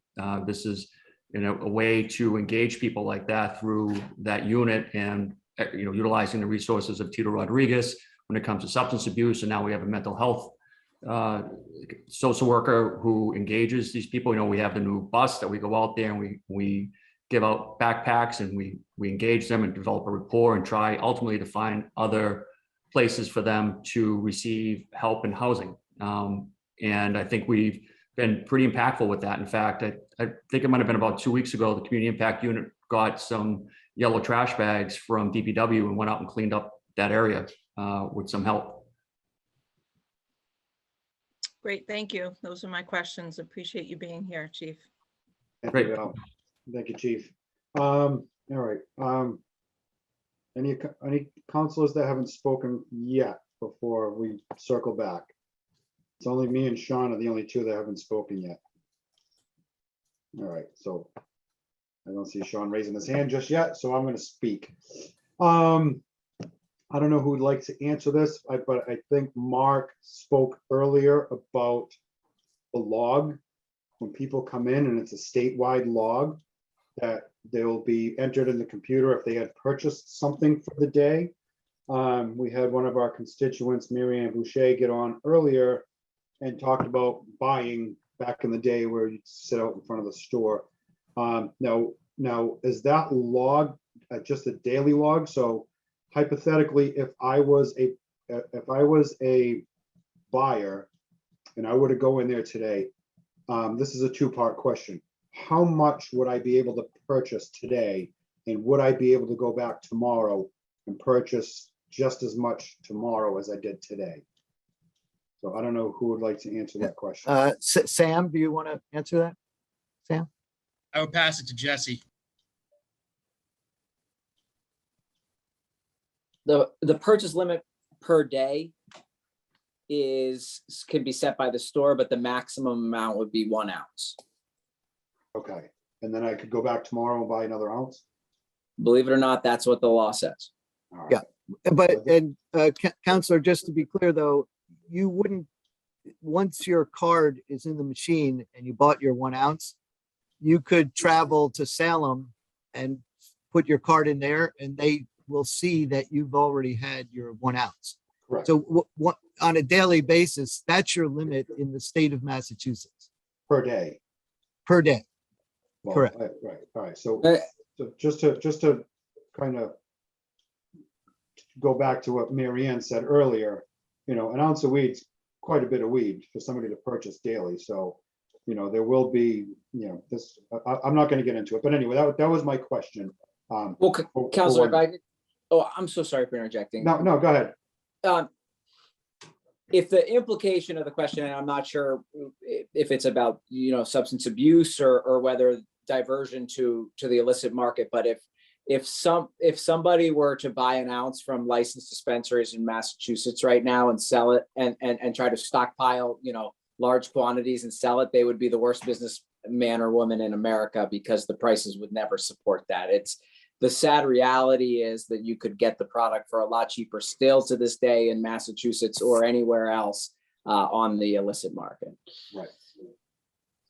So that's my first question. My second question is some of the neighborhoods. I live in the neighborhood. I live less than a quarter of a mile, probably an eighth of a mile from this location. I drive through it every single day. I cut through the parking lot every single day. Some of our constituents had asked about upkeep of the property in the surrounding area. Is there any plan to move forward with maybe doing some of the things that were brought up by our speakers earlier today to help with the wetlands? Believe it or not, the Emerald Forest used to be a wetland, and we used to hang out in there and skate when I was a kid. It's been filled in and it's been worked on and everything else, but it is a problem area with I'll use what the chief said is housing challenged people, if that was the right terminology. There is litter, there's the other businesses were spoken about earlier with dumpsters and trash barrels. I know that's out of your hands, but maybe a community outreach with them or anything to help with the neighborhood. Like I said, it's in dire need of something. Yeah, so Counselor, as we mentioned before, we've as a result of touring the neighborhood with Patty Amaral, we have set up we had our employees on company time volunteer and to go down to the area, including the Emerald Forest area, with trash bags and filled multiple trash bags. And we're committed to working with Patty, with you, with anyone else in the neighborhood who, and we're committed to having our employees operate on company time as volunteers to help clean up. We are also volunteering to work with the chief in sharing our surveillance tapes. So, if cars are pulling up in the middle of the night to dump stuff there, they'll be caught on camera. You can see the license plates and go track them down. And then additionally, we have agreed in our host community agreement with the city we'll be paying 3% of our gross revenues, not 3% of our net profit, but 3% of our gross revenues will be paid to the city. And hopefully the idea of that is to help provide funds that might be needed for things like you're talking about. So we're totally committed and hopefully, as I say, can help in several different respects to accomplish a cleaner area. If I could just add really quickly, my experience has been that in addition to the direct initiatives and efforts of the Ocean Breeze team, as well as the community impact fees, which are, I think there's an indirect benefit of the dispensary. And time will tell if I'm right or wrong, but I think the early evidence is that these dispensaries actually do have a revitalizing impact on neighborhoods. As Wally said, they bring in a little bit of a higher income clientele. They're very nice on the interior. You know, you look like a place like downtown Holyoke. Real rough neighborhoods have had some dispensaries that city has welcomed dispensaries with open arms. And you see coffee shops, you see new retail pop-ups and things like that congregate around these. So, you know, I just, you know, I think the evidence really counters in the fact that as opposed to, you know, attracting some kind additional crime or vagrancy or anything like that, it's quite the opposite that has taken place. I was in Palmer, Massachusetts today, which has a pretty empty main street, depressed main street. They're dying to get a cannabis dispensary on their main street. They'd give anything to have one there. All right. Without anybody else speaking first, I'll circle back around. Second round of councilor questions. Councilor Cox and then Councilor Pett.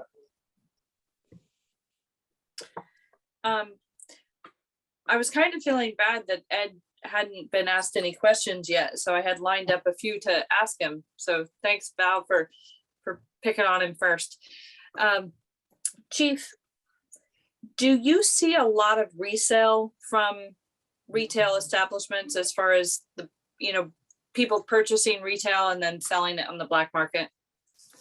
Absolutely not. And I'll tell you why. The black market exists. We're still making big marijuana arrests, and not necessarily here in Gloucester, but in the state. And it's because, you know, when you just preface this by saying that, you know, in my prior life, before coming here to Gloucester, before my awakening, I was, you know, I was a narcotics officer. I ran a narcotics unit for many years in Chelsea. And, you know, the marijuana trade is something I'm very familiar with. And given the quality of product that you get when you buy it from the black market, it's so poor for the most part that it's cheap. And the quality you get from retail, and that's just based on regulation and testing and quality control that's required by the state. It's higher quality, it's reliable quality, and it's far more expensive to provide that quality. So it wouldn't be, I think someone said it earlier about be the worst business decision of all time. I would agree with that statement. It'd be impossible to make a profit up against the illicit market. Okay, thank you.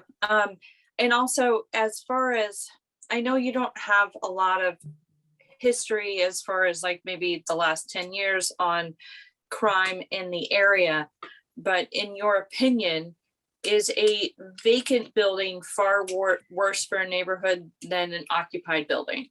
And then twofold on that, this kind of occupied building with so much security features and so on, is that not better for a neighborhood than a vacant building? Yeah, I mean, actually, there's a whole crime theory. It's called the broken window theory, which has been kind of sort of hijacked, and there's parts of that are very controversial. But at its essence, the broken window theory said that it was up to sort of police to reduce blight in a community. And the idea where that name comes from is the idea of, we can all imagine a old abandoned factory with all the windows, right? You think about the old big window pane windows, and they're there, and then one kid throws a rock through it, and there's a broken window. Then other kids think it's okay to throw rocks through it, and before you know it, all the windows are smashed out. And you know, it's sort of a simplistic way of describing an area, particularly a commercial area, where there's no investment, there's no ownership of that area, and that's a, you know, that's been certainly in urban policing, that's been my experience. Thank you. Councilor Blank, the only other question that I have was more of a zoning question, and I don't believe that there is anybody here that can answer it. But can I get it on the record, or you're muted? There we go. We do have a statement, I think, Val and Joanne, from Greg. We do, but it doesn't address my question. Yeah, if you want to put it on the record, go for it. Okay. We made the zoning difficult in the city of Gloucester for a reason. And we specifically allowed this type of business to be put in Whistle Stop Way because it met the zoning requirements. So I'm just curious if maybe we should, if we're going to talk about neighborhood character as far as, and I believe that that is so far the only attribute that we are all concerned about, that maybe we should relook at the zoning to eliminate this facility if that is the case. Because normally we wouldn't have a school in the area because we're using St. Anne's right now. So I think it's unfair of us to bias with the school facility, seeing that it's a temporary facility. I don't know. I think we set up a very restrictive zoning plan, and now we're questioning our own plan, I guess. Thank you. Thank you, Melissa. Councilor Pat?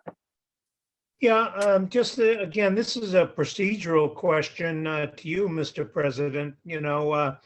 Obviously, we've just had an election, and I understand that as we sit here, we're all the sitting city councilors and are going to be making a vote. And a number of the councilors won't be here, say 2 months from now or whatever. And I see that we have on, as attendees, Councilor-elect Grow, O'Neill, and Gross. That's the ones I see. And I didn't know if there's anything allowed procedurally where we could ask, see if they would like to either ask a question or something else.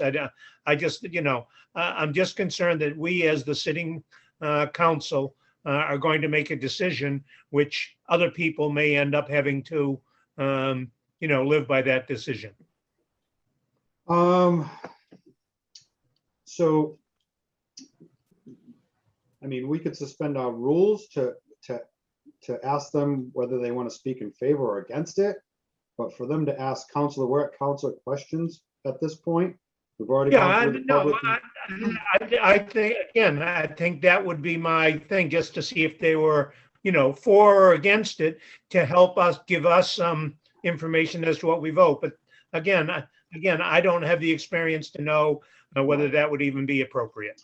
And yeah, and not to knock the councilor elects, but we've been working on this for a long time.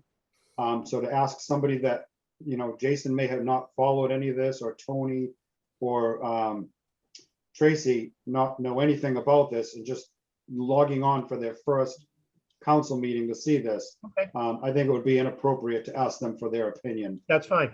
On this. Okay. All right. Any other councilor questions circling back? All right. Councilor Gilman. Before we close the public hearing, can we just ask Joanne to read the letter from Greg? We sure will. Thank you.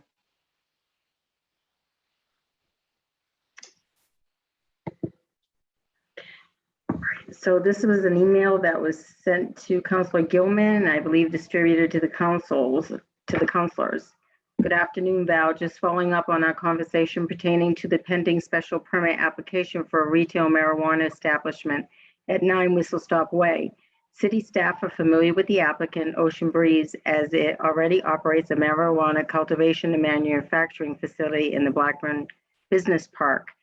Department staff were afforded an opportunity to review the concept for the Whistle Stop location and provide feedback some time ago, as a certain level of detail needed to be provided with requests to enter into a host community agreement, which included site traffic and security plans.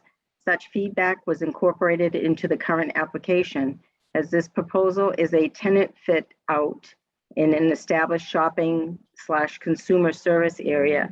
If permitted by the City Council, attention will focus on the building code compliance and implementation of the security plan and measures, which are consistent with the state's requirements and can be further validated by Chief Conley. All right. Thank you, Joanne. All right, any other council questions before we hand it over to Val for a motion? All right, seeing none, I will hand it over to our Planning and Development Chair, Councilor Gilman. Thank you, Counselor. On a motion by Counselor Gilman, seconded by Counselor Holgram, the Planning and Development Committee voted by roll call, 3 in favor, 0 opposed, to recommend that the City Council grant to Andrew Schwartz, owner Wallace Schwartz, a special council permit 2021-005 to construct a retail marijuana establishment for the property located at 9 Whistle Stop Way, Assessors Map 24, Lot 51, in the EB District pursuant to Gloucester Zoning Ordinance Section 2.2, Use Regulations, Section 2.3, Use Tables, and Section 5.31, Marijuana Establishments. This permit is made on the basis of the following plans and elevations submitted to the city clerk on September 20th, 2021. Certified plot plan dated February 25th, 2021. Site access plan dated July 9th, 2021. Existing elevations dated July 9th, 2021. Proposed floor plan dated July 7th, 2021, and proposed main entrance dated July 13th, 2021. Subject to new information and/or debate that results from this public hearing, this special permit is deemed to be in harmony with the intent and purpose of the zoning ordinance, and I so move. Second. All right, a motion's been made by Councilor Gilman, seconded by Councilor Holmgren. Now we are in councilor discussion. Hold on, Val. Do you want to read a narrative first, or do you Yes, want? please. All right.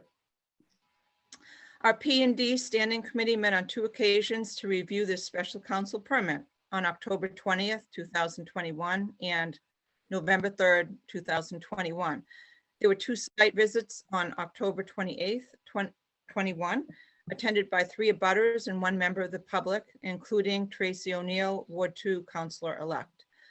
Abutters were duly notified both on the date of this public hearing and the site visit. We acknowledge that the plans and elevations submitted to the council on September 20th, 21, certified plot plan dated February 25th, 21, site access plan dated July 9th, 2021, existing elevations dated July 9th, 2021, proposed floor plan dated July 7th, 2021, and proposed main entrance dated July 13th, 2021 were appropriately submitted.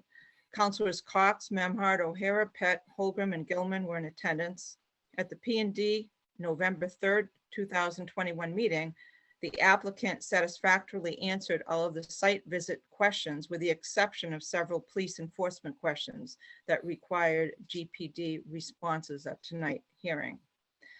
The applicant also accommodated a special P&D request to count the amount of youth that frequented the Whistle Stop Way path from the Mac Gym to the Maplewood Car Wash. There were 15 youth from 2 o'clock to 3:30 on Monday, November 1st, 2021. Standards to be applied 1.8.3 included comments from P&D members confirming that this location would be the 3rd retail marijuana dispensary if it moves forward, supporting the economic and community needs of the city. It was noted that the proposed location was an existing empty retail store location in an urban setting that was within an area that had various types of businesses. It was noted by at least 1 counselor that there were some safety concerns of youth passing by this proposed location in a thickly populated extensive business district. In terms of the marijuana establishment use allowance and special permit procedures, this permit is not located within 500 feet of a pre-existing public or private school providing education in kindergarten or any other grades 1 through 12, and it meets the parking requirements as well. So that summarizes the narrative, and I'll turn control of the meeting back to Council President. Thank you. All right, councilor discussion. Councilor Holmgren, you had your hand up first. Thank you very much. I have a lot of thoughts I have been scribbling down, but my opinion is that we worked very hard on these zoning ordinances when they were in front of us. Councillor Gilman led working groups or participated in them, neighborhood meetings. Over 60% of Gloucester voters wanted us to do this, and we were forced to build the airplane as it was rolling down the runway. We were ahead of a lot of other communities in the state when it came to doing this. I am very comfortable with how restrictive the recreational marijuana retail zoning is, specifically because I am a parent as well. I am concerned. We looked at areas with high visibility, and this was certainly one. And I remember shortly after we passed this zoning ordinance, somebody came to us with a proposed retail site and was turned down, or was encouraged to find another location because they wanted to get a variance because of parking. And we had just passed this, and it just wasn't practicable. And some of you were sitting councilors at that time. I see you nodding your heads. So I feel that based on what the applicant has presented to us, they have done their homework. They are doing their due diligence in terms of trying their best to fit in with the community, to try to be good neighbors and good community partners.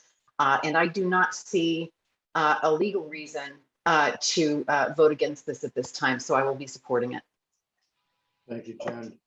I have a silly question real quick. I'm pretty sure I closed the public hearing, but can I ask, I'm pretty sure I didn't call on Councilor Gilman for the committee report, but just in case I didn't, I'm going to close the public hearing, trying to keep notes of bringing people in and everything.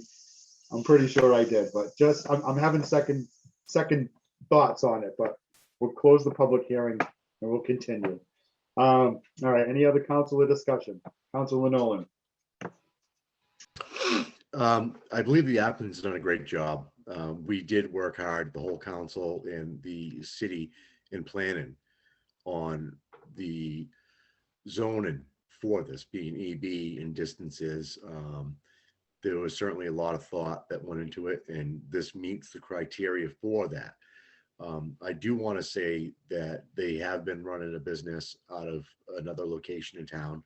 They're becoming a part of the community, and they've already proactively gone out and done cleanups.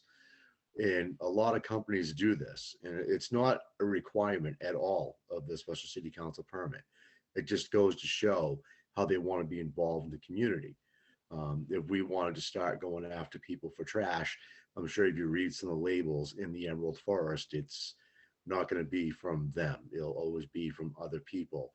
And as Councillor Holgram has said, we were almost all part of this in the beginning, and it was a lot of work and a lot of decisions for a lot of people. And I want to thank them for applying to bring business to our town, and the money does make a difference in how we can upkeep things. And I like this. Thank you, Sean. Anybody else? Councilor McCarthy. Yes, this is probably one of the toughest areas in the city, but this is probably one of the strongest presentations I've seen by, I can't believe I'm going to support it, but I am. This is a tough neighborhood, and Mr. Schwartz, everything you promised, you're going to have to deliver, and it's going to be not for a few months. This is a tough area. I know your son was a policeman in New Orleans, but I was a policeman here for a lot of years too. And this is a tough area. It's going to be a tough job to deliver on what you put forth tonight. And I'm going to support it. The zoning is there for it. I listened to Patty, and I know she's been dealing with that neighborhood for years. And I'm just hoping that this actually makes her neighborhood a little bit better. So I'm going to support it tonight. Thank you, John. Councilor Memhard. Thank you, Council President. I think that our favorable vote tonight, it would be consistent with the efforts and time we put into the zoning ordinance for this type of activity. And as people have commented here, this is a new type of use in this neighborhood. But as presented by the Schwartzes and their business associates, I'm led to have some confidence that this business will have a net improvement in the neighborhood, and it will not worsen the area, but in fact will be a stepping stone to improve it. And accordingly, I will be supporting it tonight. Thank you, Scott. Councilor Pat? Yes. Coming into this evening, I was very much thinking that I would not be supporting it because of the neighborhood concerns, not for any other reason. The Schwartz family is obviously doing a good job in the community with their cultivating business. They're being good community partners. I have had contacts with some of the neighbors and neighboring businesses that have had some objections, but I've also had the discussions again with the police chief, et cetera. And I've listened to what most of the councilors here this evening have said about when the city came up with the zoning and the requirements for a retail marijuana establishment. And they're very specific. And I think the applicants have met that requirement. And as Councilor McCarthy says, it's not in a negative way, but it's a difficult neighborhood. I also remember, I know Councilor Cox talked about the fact that there was, it's an empty building, and the police chief talked about the broken windows. There's a lot they can do that hopefully will better the neighborhood. Hopefully they'll be able to work with people like Patty Emerald and her quote unquote Emerald Forest, et cetera. So at the end of the day, I think I've sort of come around and changed my mind, and I will be supporting this this evening. Thank you, Barry. Councilor Cox? I will also be supporting this. There's been a lot of reasons already given. I am very strong about the fact that we purposely zoned this area and approved it with our zoning capability years ago. So kudos to Councilor Gilman and everybody that was involved in our initial discussion. And Councilor Holmgren is correct. Like, we were literally on a moving plane and getting this done and doing it together. It was the best I think I've ever seen us work together, and we were under the gun, and it was amazing. And we produced this amazing asset, and we need to use that asset. And the asset is the zoning. Before I was a city councilor, I was involved in the city. Just because I am no longer going to be a city councilor on January 1st does not mean that I'm not going to be involved. This is my neighborhood. I still plan on participating in cleanups. I still participate in responding to my neighbors' needs. It was 3 years into being an at-large councilor, and I was still getting Ward 2 questions and concerns. So I imagine it's going to take another year before that to stop. So I will be working with whoever the incoming councilor is for Ward 2 and the other at-large councilors to get that communication out there. So I will be supporting this. I think this is going to be a complete improvement to the neighborhood, the level of security that is necessary. And that's not even on our end, that's on the state end. The fact that this facility has already been approved by the Cannabis Control Commission speaks a lot to that. What this company has invested in this facility, and I'm not just talking about money, I'm talking about the employees are an asset. The facility is going to be. I was actually at the dollar store one afternoon when I saw Sam and Andrew pull up in their car and go in and talk to the businesses. So I witnessed that firsthand, and that was not a setup or anything. It was just happened to be at the right place at the right time. So it was nice to see them out and talking to the community. I mean, everything about this presentation has been great and spot on, and they pre-answered a lot of our concerns. They anticipated them, and I appreciate that. It means they were listening at the site visit and they were listening at P&D. So I think this is going to be a great business. I still have concerns over, you know, security, or not security, but safety of our neighborhood. But that's on us. That cannot be solely on this business. So I'm going to support it. Thank you, Melissa. Councilor O'Hara. Thank you. I have concerns with the children, the numbers of children that pass through there, whether it was 16 or 15 or the 6. There's a high number of children in the neighborhood. We know that from Maplewood across Washington Street up into the neighborhoods, and children are influenced very easily. And I think we've passed to other sites that are away from the children. And I honestly, I know it's maybe a vacant space now, but Gloucester's been discovered. If Ocean Breeze doesn't go in there, someone else will. I can't compromise our children for something that they're going to be influenced by. They're so innocent. I will not be supporting this tonight. Thank you. Thank you, Jamie.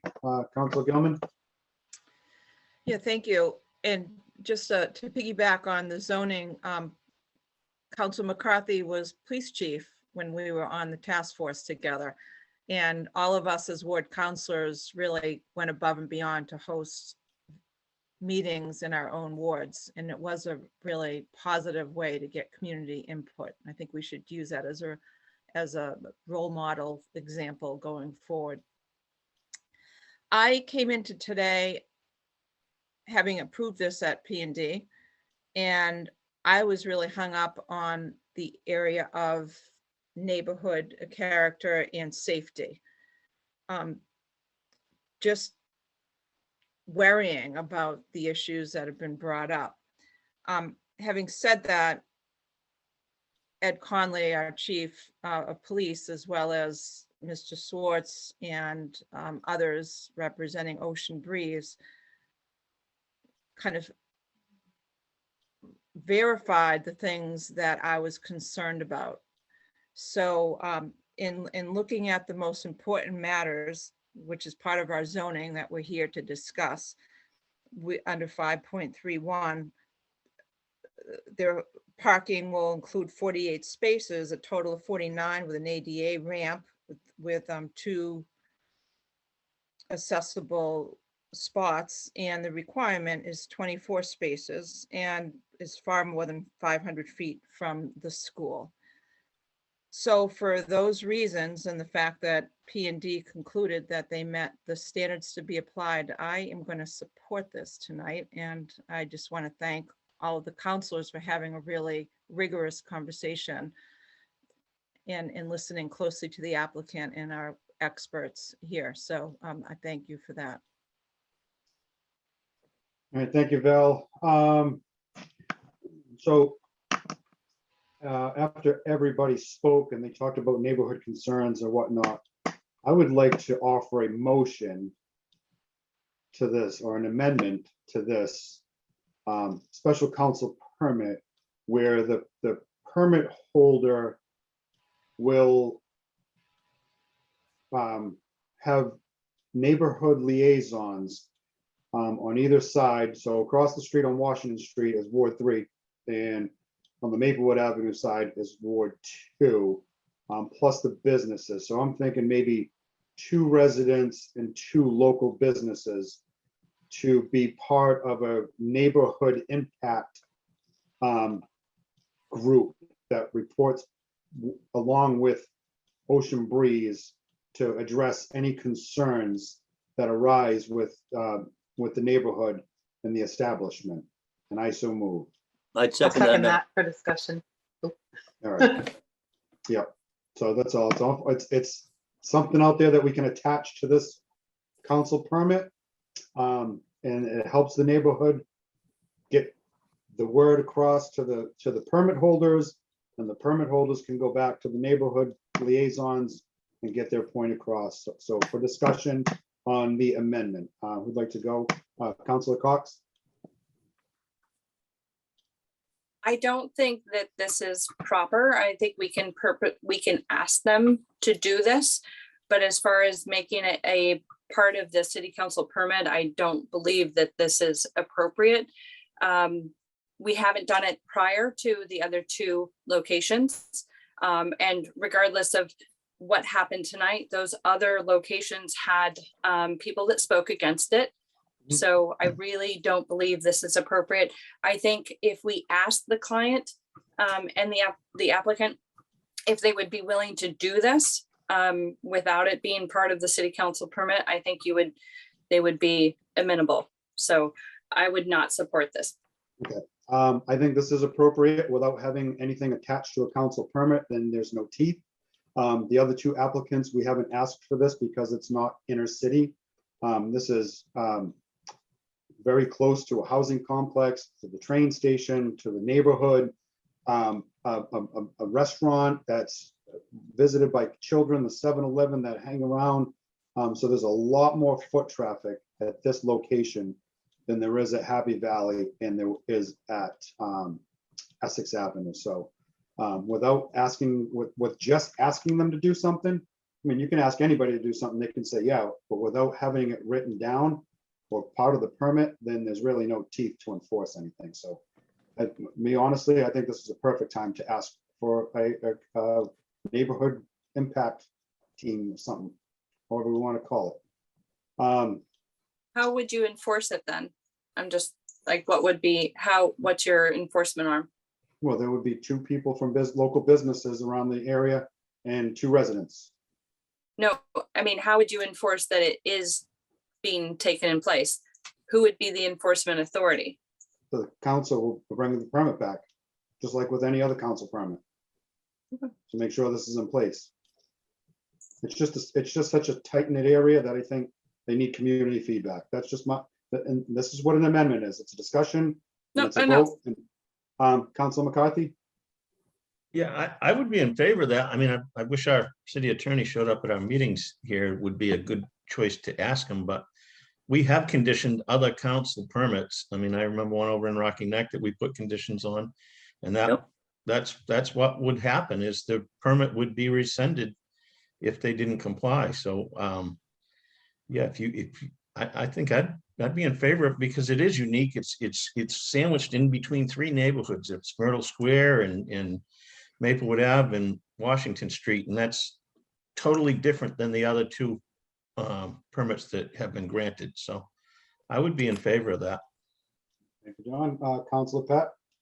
Yeah, a couple things. I appreciate you bringing this up, and I have 2 comments. Number 1, maybe Chief Conley could just make a comment about this, but I would say if you're going to put this into place, if this does come to be, that it should be based around the community impact unit of the police department.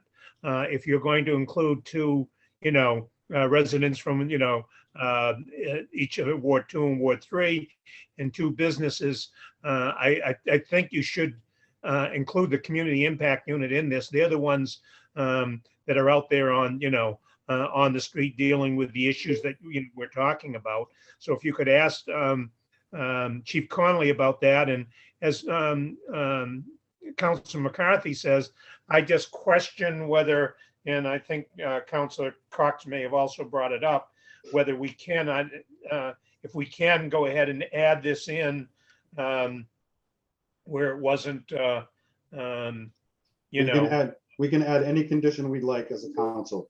Okay. All right. Again, I would recommend that we do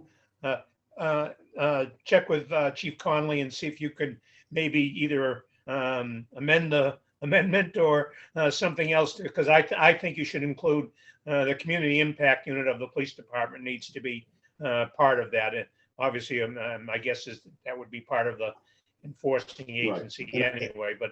And I'm not disagreeing. Community impact. Yeah. And I'm not disagreeing with you, Barry. I just don't know what the overtime of what the police contract says, but we can ask Ed that. Councilor Memhard? I'd just like to say that I think that Councillor LeBlanc's amendment makes good sense in this particular circumstance, simply because of the density and complexity of, as you described, these three neighborhoods that surround this particular location, and that it would be very helpful. And I can't imagine, given the spirit of the applicant as demonstrated to date, that there would be any problem legally or practically in terms of including both businesses and residents from the Maplewood Avenue side of things, from the Washington Street side of things, and just the entire neighborhood. But that makes excellent sense given the specific circumstances of this location and the newness of this business to it. I think that would be great. Scott, Councilor Holmgren? Thank you very much. I like your idea, Mr. President. I do. I wonder what would happen to the applicant if they couldn't find someone to engage. I don't want them to be found at fault if they do their best to try. And I don't think that there will be any issue with resident involvement, but I'm wondering more about business neighbor involvement, whether they would be short-staffed or what have you. Right.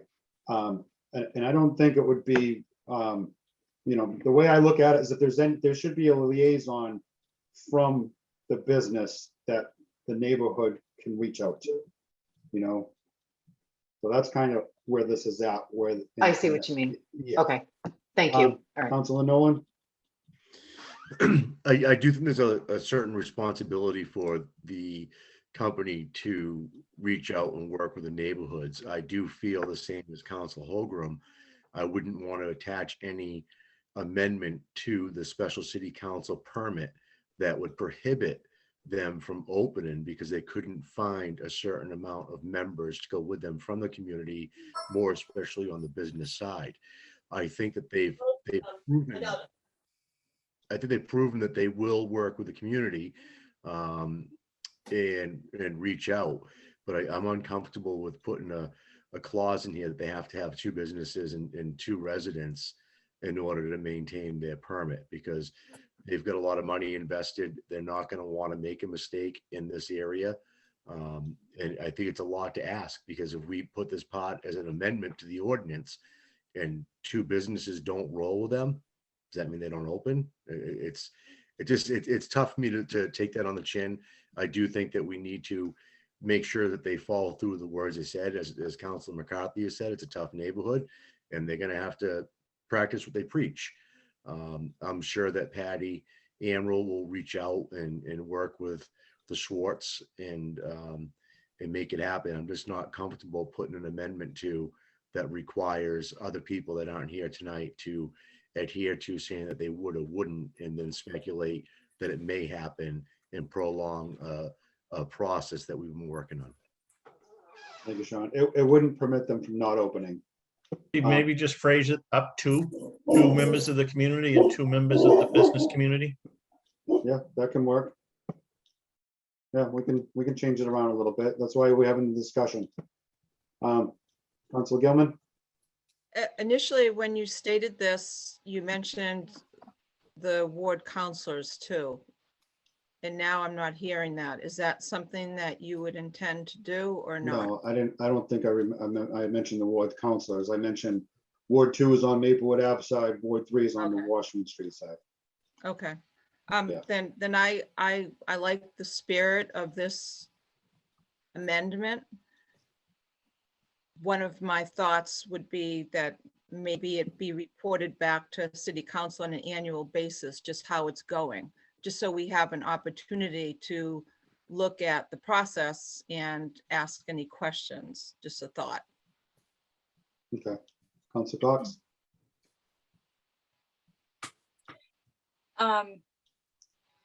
First, can you reiterate your motion? And second, can we add a sunset clause? Like maybe after a year of review or something, that this requirement wouldn't be, because I am also concerned with having to require other businesses to participate in another business well-being. I mean, I'm pretty sure that there's a Ward 2 resident that will participate with the facility, but as far as like Ward 3, I don't know that anybody that spoke, unless you're volunteering yourself. No, it doesn't have to be a Ward 3. It's just 2 residents. Okay, just 2 neighborhood residents, whether it's on one side of the building or the other, it should be 2. But we can amend the amendment to have up to 2. I think the 2 residents is a must, but I think maybe up to 2 businesses might work better, but that's not that's not the amendment we're discussing just yet. Right, I'm just trying to get a handle on what you originally said, because I heard Ward as Val Gilman did, and you were, okay. Yeah. So 2 residents, 2 businesses in addition to their business? Yeah, it's somebody from their business, from Ocean Breeze. I think I would be okay with it if we didn't include other businesses, just because by the nature of having the residents on there, that you would naturally be, those residents would partake in the conversation with the other businesses. Okay. So I will amend my amendment and retract the businesses and ask for 2 neighborhood liaisons to be part of a impact group with Ocean Breeze. And I so move. Second. All right. Anybody in favor of a sunset clause on this? Like do it for a year and see how it goes. A year from from today. So before we do a sunset clause, I know we should take a vote on the amendment to the amendment first. Okay. This is where it gets complicated, everybody. All right. So we have the amendment. What happens during discussion? The amendment, the main amendment, and the amendment to the amendment is to remove the businesses and just keep 2 residents. So on the amendment to the amendment. Anybody else? All right, let's take a vote on that before we do the sunset clause. So on the amendment for 2 residents to be part of an impact team with Ocean Breeze. Who was your did someone second that? Yes, it was seconded. I seconded it. Yeah. Thank you. All right. So Councilor Cox on the amendment to the amendment. Yes. Councilor Gilman. Yes. Councilor Holmgren. Yes. Councilor LeBlanc. Yes. Councilor McCarthy. Yes. Councilor Memhard. Yes. Councilor Nolan. Yes. Councilor O'Hara. No. And Councilor Pep. Yes. All right, motion passes. Roll call, 8 in favor, 1 opposed. Back to the main motion with the amendment now. Councilor Cox. So I'd like to offer another amendment to place a sunset clause on this, that it be reviewed by the city council 1 year from today's date. Second. Second. You want to do it from today's date or the date, a year from opening? Opening. No, because I think we want the liaisons to start working with them immediately. Okay. If that's the whole point of this, is to Okay, yeah, that makes no sense. walk them through the opening and help them with the communication with the neighborhood. Start off on the right foot. Okay, yeah, I agree. Yeah. Councilor Pep on the sunset clause amendment. Just a question on the sunset clause. I understand and totally agree with you that you'd want the neighbors to start working with them right away. But we don't know even if, if we approve the permit today, it could take X number of months before they even get open. And I'm just wondering if you would, it should start right away. But I would think that the review should be 1 year after their opening date, the sunset clause. It should start right away, but, that could be 15 months or, 16 months or whatever. If you start today and they don't open for, for 4 months. Can we ask the applicant what their intended opening date is? Well, hold on. So the sunset clause, what Councilor Cox had asked for is a sunset clause to bring it back to review it, not to diminish it, not to get rid of it. So it'll just be a review a year from today. With a possible. Right, but that'll be up to the next Yeah. council to whether they want to all this or Okay. not. Yeah. Yeah, so this will just come back for a review. It's not saying Okay. it'll go away in a year. All right, thank you. Okay. All right, anybody else on the sunset clause for review? All right, seeing none, I'll call for the roll. Councilor Cox. Oh, never mind. Sorry. I was wondering if somebody seconded, but I remembered that Councilor Memhard did. Yeah, Councilor Cox for the sunset clause review. Roll call. Oh, yes. Councilor Gilman, Yes. Councilor Holmgren, Yes.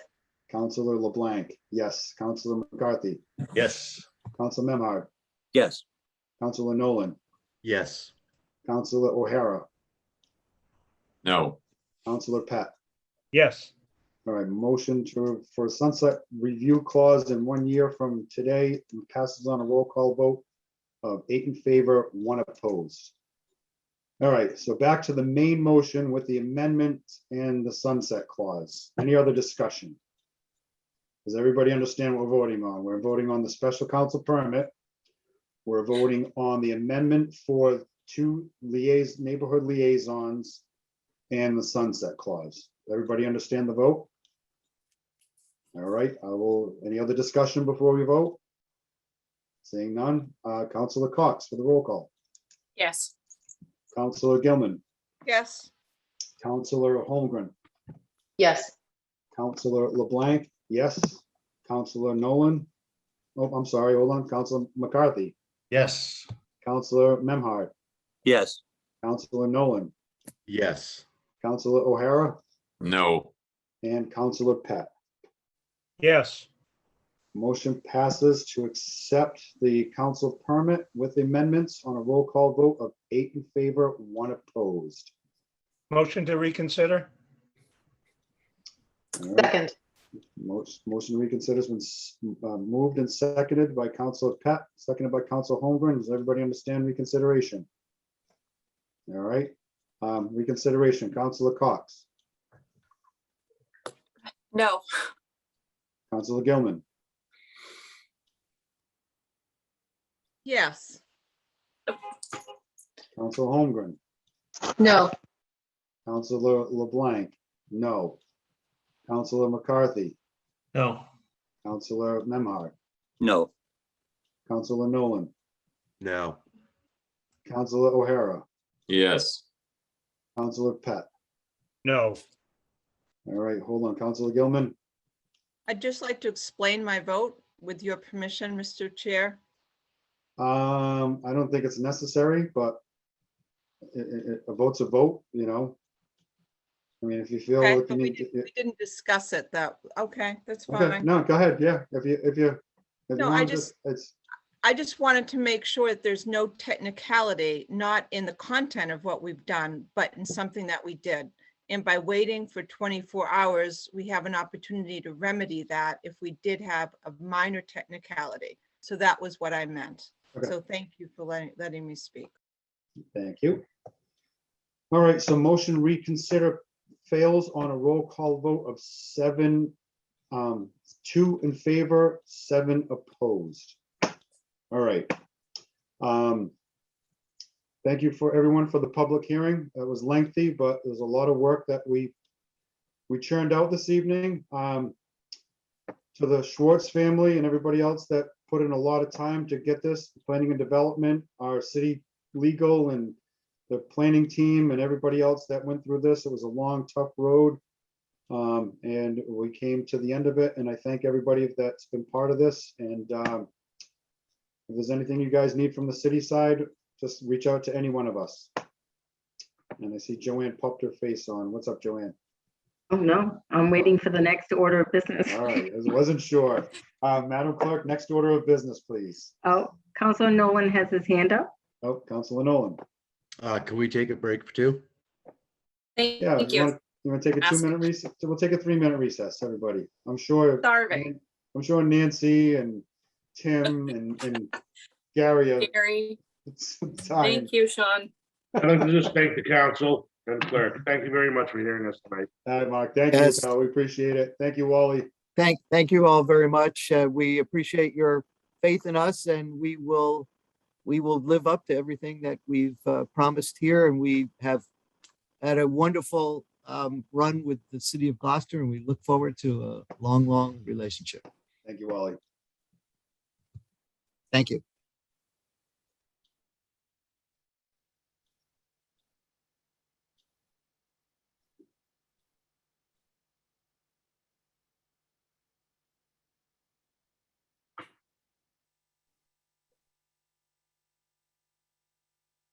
How you gentlemen doing? Sorry to keep you so long. That's all right. It's the process, you know. How's everything downtown? Good? Perfect. All right, I'm gonna take a quick bathroom break too.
All right, just so everybody knows, we're still in session and we're being recorded, so we'll keep the small talk down while we wait for everybody else to log on. Nancy, I love your mug. Thank you. Trying to throw some pasta down my mouth real quick. Starving. All right, we're still being recorded, we're still being recorded, everyone. There is no pause button on the meeting. All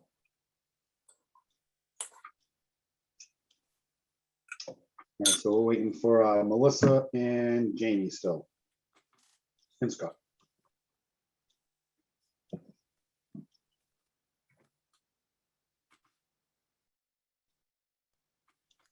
Here, I was just trying to eat. It's like everybody took a snack break. Well, you and your 6 o'clock meetings, man, this is killing me. Think it would be, Starving. it is 9:30, it's old time, but. you The know. world's most important food, peanut butter. All right, we have everybody back. So we're back in session, Joanne. All right, so can we have the next order of business, please, Madam Clerk? Next order of business is public hearing 2021-031, tax classification in accordance to Mass General Law, Chapter 40, Section 5, and Gloucester Code of Ordinances, Section 2, Section 2-26, to determine the percentages of the local tax levy for the fiscal year 2022 to be borne by each class of real and personal property. All right, I will open the public hearing and ask if there is anybody that would like to speak in favor or present, or however we're gonna do this. Nancy? Yes, Nancy Pappas, Principal Assessor, not speaking in favor Right. or opposed, but I will give information for the counselors and the attendees. Thank you. The FY22 assessed values and new growth were approved by the Department of Revenue on October 19th. This allows us to move forward with the tax classification process. There are 4 options to consider, none of which change the total tax levy. As there are no parcels classified as open space and the mayor has not chosen to adopt either the residential exemption or the small commercial exemptions, the focus tonight is on determining whether or not to shift a portion of the tax levy from one class of property to another. To do so, a residential factor must be adopted. This factor determines the share of the tax levy that each class of property will pay. I will share my screen, and if there are any issues, please let me know.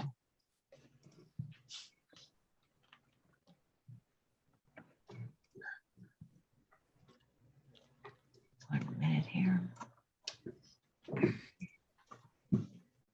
Okay. So up on the screen now, you should see page 4 of the tax classification packet. And that shows the total value of each class and the percentage for this year. Residential class. Nancy, is there any way you can enlarge that?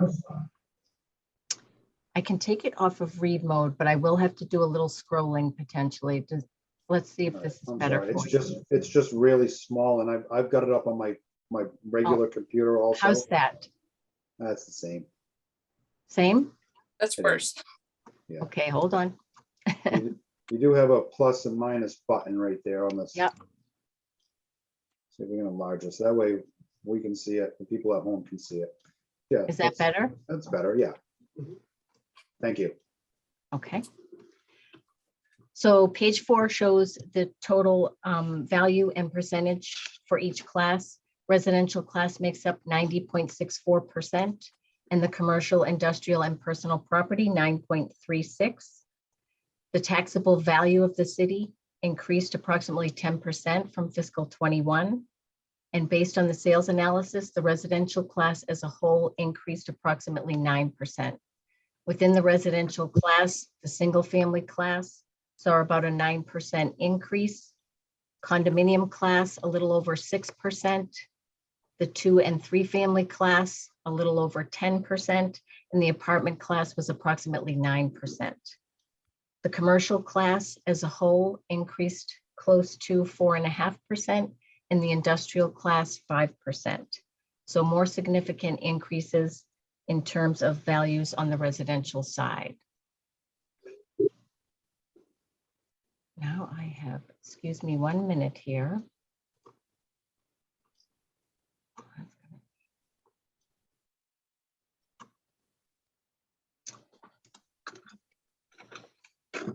Page 5 shows the parcel counts and assessed values of each class from 2009 to the present, with fiscal 22 at the bottom. I do have to scroll down. I apologize for that, but at the larger size, that's pretty much what I have to do.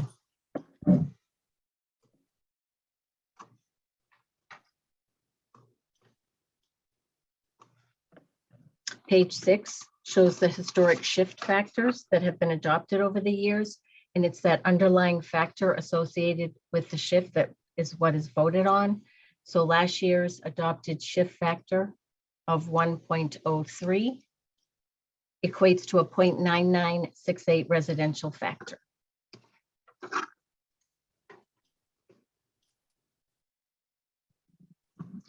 Page 7 shows the calculation of the maximum allowable levy. It starts with the fiscal 2021 levy limit, which is reduced slightly by amended fiscal 2021 growth.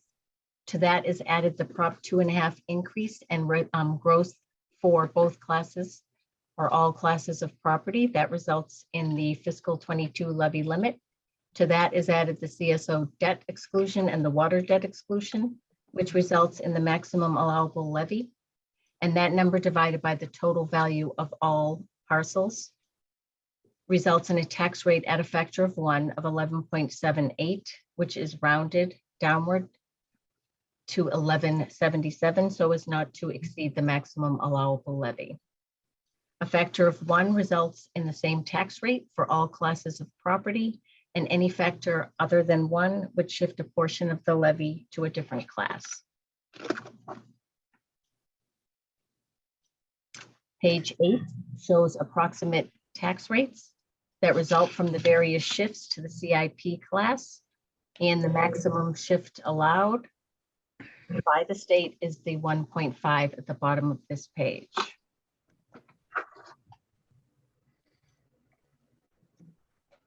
Page 9 is a comparison of levies by class at various shift factors. All of the tax rates are approximate and rounded so as not to exceed the maximum allowable levy. And the far right-hand column shows the difference in the levy that each class would bring in after the shift.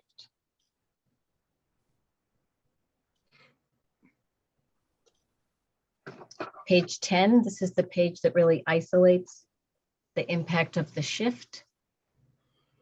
It shows the changes in tax dollars for properties valued at different levels at various shifts. And it shows the savings to the residential parcels and the increase in tax dollars that would be paid by the commercial, industrial, and personal property taxpayer.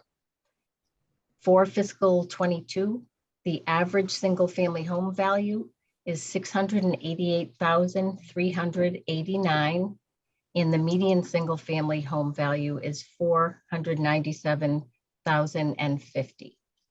So if we look at the property value of 500 in the middle column, you can see that at last year's adopted shift factor of 1.03, the residential taxpayer would save $15, while the commercial, industrial, and personal property taxpayer would pay an additional $175.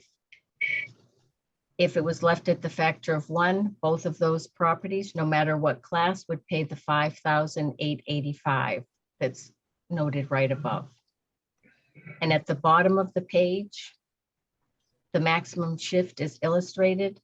And in that case, it would save the residential taxpayer $305, while the CIP taxpayer would pay an additional $2,945.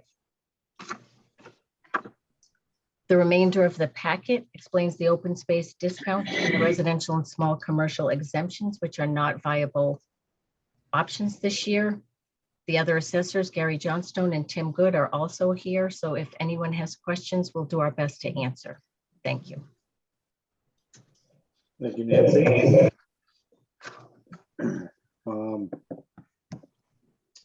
All right, so we're going to leave Nancy's screen up there for any, actually, before we do it at that, is there anybody, let me get my screen open, that would like to speak in favor or in opposition for the tax classification or shift?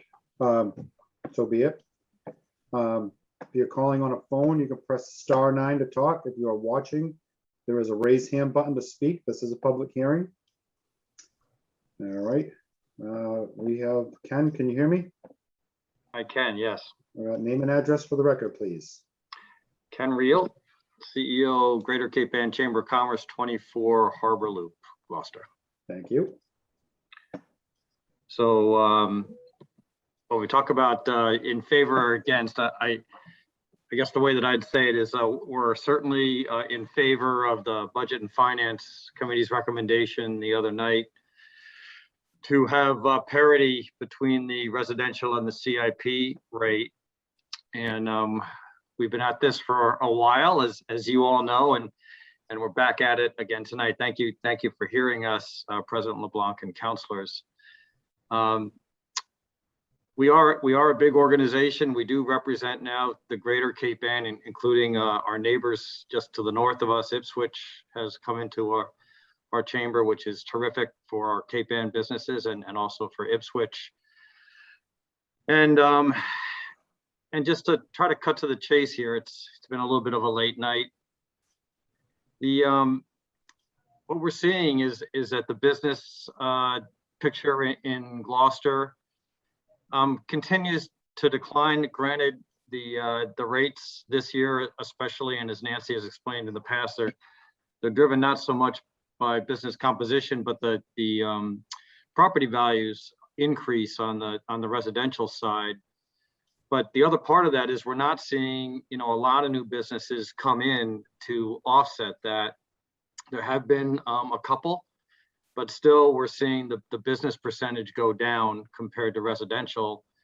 And I think most important, as we said last year and continuing this year, is to consider that ratio and the Gloucester business picture in the context of what an extraordinary time this has been for almost the last 2 years now, 20 months, in weathering through this pandemic. And the good news is our business community has come through this pandemic relatively strong. A lot of businesses had good years this year.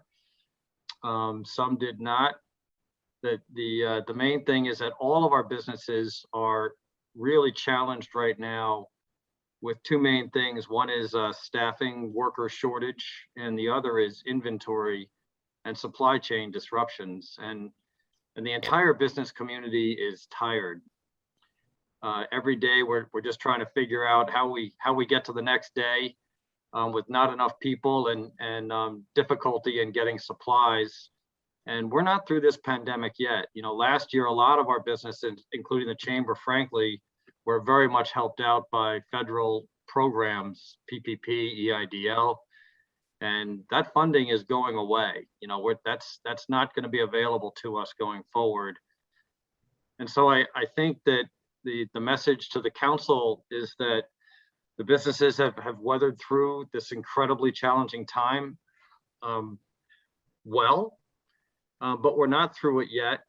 And we just appreciate anything that you can do to help the business community get through this as well as we can, given that we've still got a ways to go. If you look at our hospitality businesses, many of those businesses are not open 7 days a week because of lack of staff. Our services and manufacturing businesses are experiencing the inventory shortages. I was on the phone with Applied Materials last week. They're still hiring a lot, trying to hire a lot of people. And they don't have to be here. These businesses can operate elsewhere much less or much more inexpensively. And so I think, what we're looking for the council to do is just help us make Gloucester as favorable a geographic location for our businesses to operate as possible.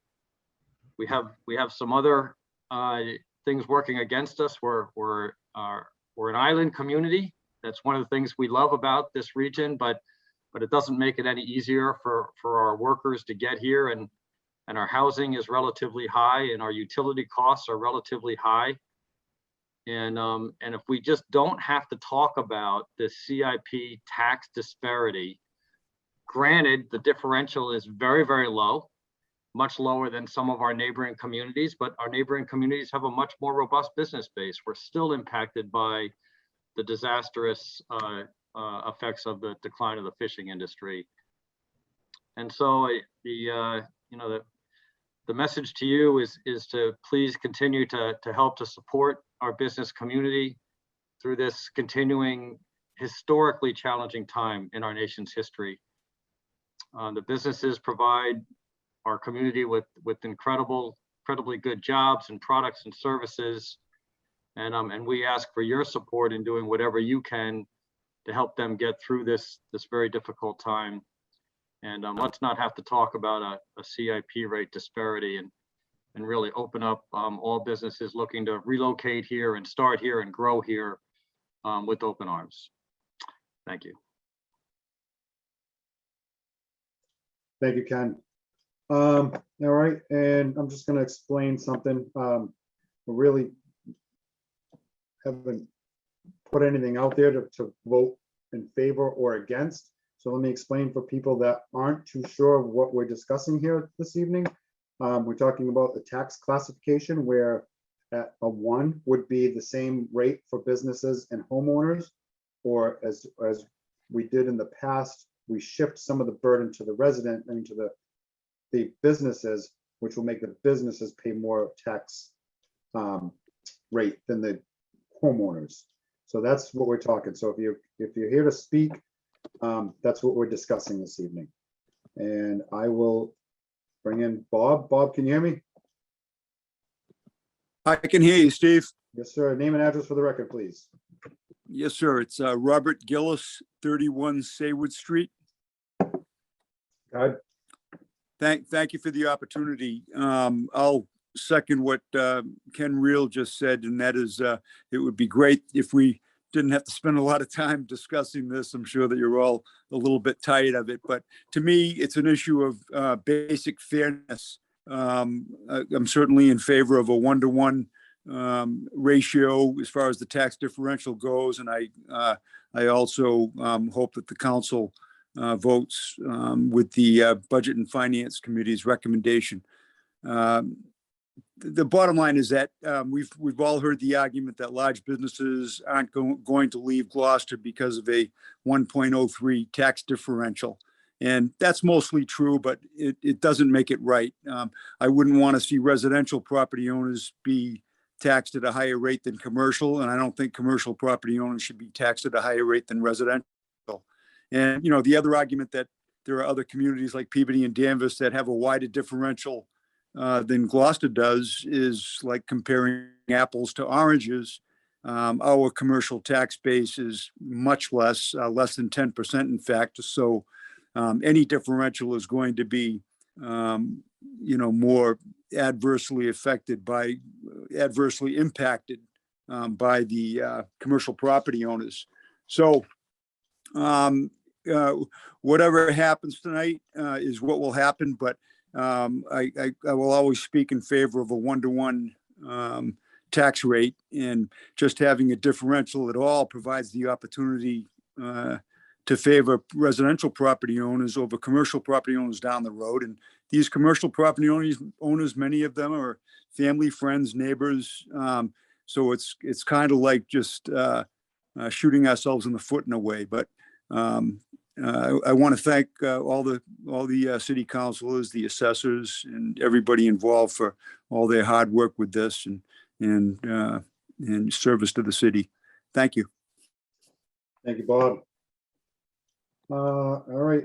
Is there anybody else that would like to speak on this topic? Raise your hand or press *9 if you're calling in. All right. I don't see anybody else raising their hand. Madam Clerk, do we have any communications? There are no communications. All right. Do we have any councilor questions? Councilor Gelman? Thank you. I have a question of either John Dunn or Nancy Pappas. My question is, can you share with us the recommendation from the city administration on this year. I think it was in the packet, but it'd be great if you could share that with us.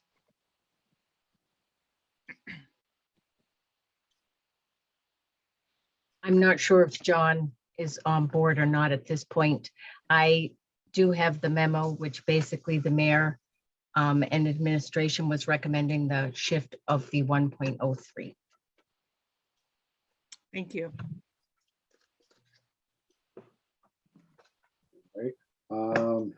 John, you with us? And yes, I'm sorry. So yes, that, Nancy is correct on that. Okay. Any other council questions? All right, going once, going twice. All right, seeing none, I will close the public hearing just so everybody hears it. And defer to our Budget Finance Chair, Councilor Melissa Cox. Good evening, everybody. Well, I'm happy that this public hearing is progressing faster than the last one. So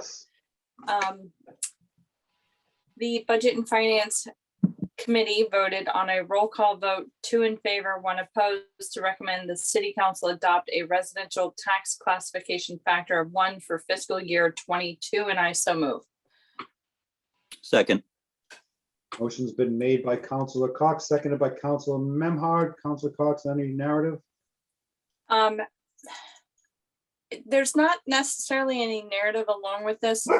I will wait to speak when we do the roundtable. I just don't think it's appropriate to Okay. Well, at this point. you can start off with the round table then. All right. Based on the numbers that we're seeing, $1 million home is going to save $35, whereas $1 million business is going to pay $375. $500,000 house, which is the equivalent of mine, is I will pay an extra 15, or I will save an extra $15 annually, whereas a business is going to have to pay an extra $175. I know that we've all been affected, business and residential, over the last 2 years with COVID. It's almost a 2-year anniversary, I guess. And I just feel, and I felt this way for a very long time. I've always argued a factor of 1 since I became aware of what it is and how it works. So I really believe that the cost saving for a resident is undermined by the shift and the added burden to businesses. And I thought that way as a ward counselor, and I think that way as an at-large counselor. I know that there is some conversation about doing what's best for the ward, but when we have these citywide discussions, we often have to think about the overall health of our community as opposed to just looking at it in a bubble of the ward issue. I mean, it's the same, it's on the same level as the school, is that we have to be concerned with our neighbors' health and vote for what we believe is the right thing to do for our city, regardless of if that neighbor is next door or across the bridge. I think this is the best thing for the health of the entire city. Is it going to be a factor in getting people to move their business here? Don't know, because we haven't tried it in many, many years. Is it going to be a factor in people leaving? Highly unlikely. But the average home in Gloucester is about 500,000, and the businesses are burdened with a lot of fees and added burdens, for lack of a better word, because of what they do. So And then we as residents turn around and ask them for donations or sponsorships and stuff like that for our students and our activities. And I just don't think it's fair. So that's my opinion, and I'll be voting in favor of a factor of 1. Thank you, Melissa. Councilor Nolan.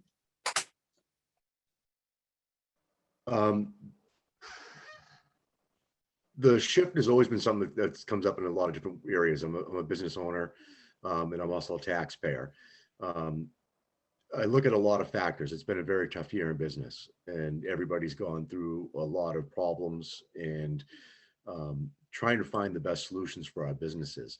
The one thing that's going to keep me from supporting the level of 1 this year is the increase of the residential property values versus the increase of the commercial property values. And I still think that the increase of 375 versus 35 or 50 isn't a huge amount for a business or for a homeowner, but the rates are almost 5% higher in increases for home values. And I also believe that business starts at home, and people have to be able to have money to be able to go shopping and go out, and businesses are trying to make money, and there's expected fees in business. So it's a tough one this year for me, but the actual amount of increase of value to the residential versus to the industrial condo not so much, or the business, I'm still would like to see the 1.03 shift stay in place. And that's my opinion. Sean, Councilor Holmgren. I agree with Councilor Nolan. In addition to what he said, I would like to point out that businesses can write off the taxes that they pay, the property taxes, but residents can't. And we have asked them to pay for a school. We're going to be asking them to pay for another school. We're going to be asking them to pay for a sewage treatment plant. And this is a choice that we can make as a council. And I just don't feel it is fair to residents to ask them to pay more. We have been plenty business friendly in many, many ways. I absolutely deeply feel for our local businesses. I appreciate them. And I never look forward to this vote ever, but I am going to be supporting the 1.03 as well. Thank you. Thank you, Jen. Council Memhard.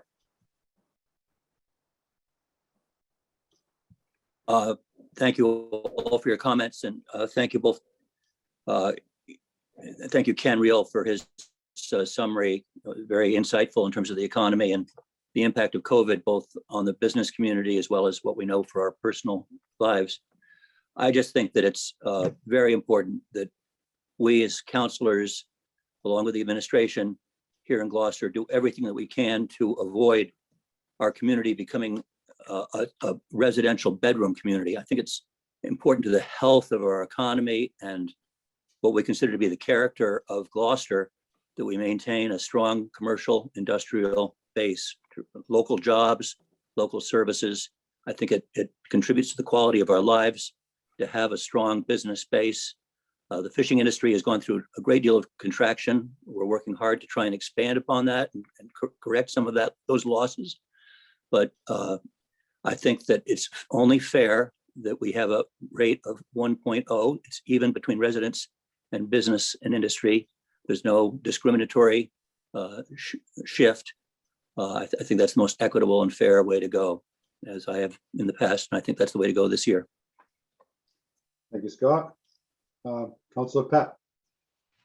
Yeah, I had 29 years on the EDIC, and I listened for, I want to say, many council groups and administrations in their arguments for and against, a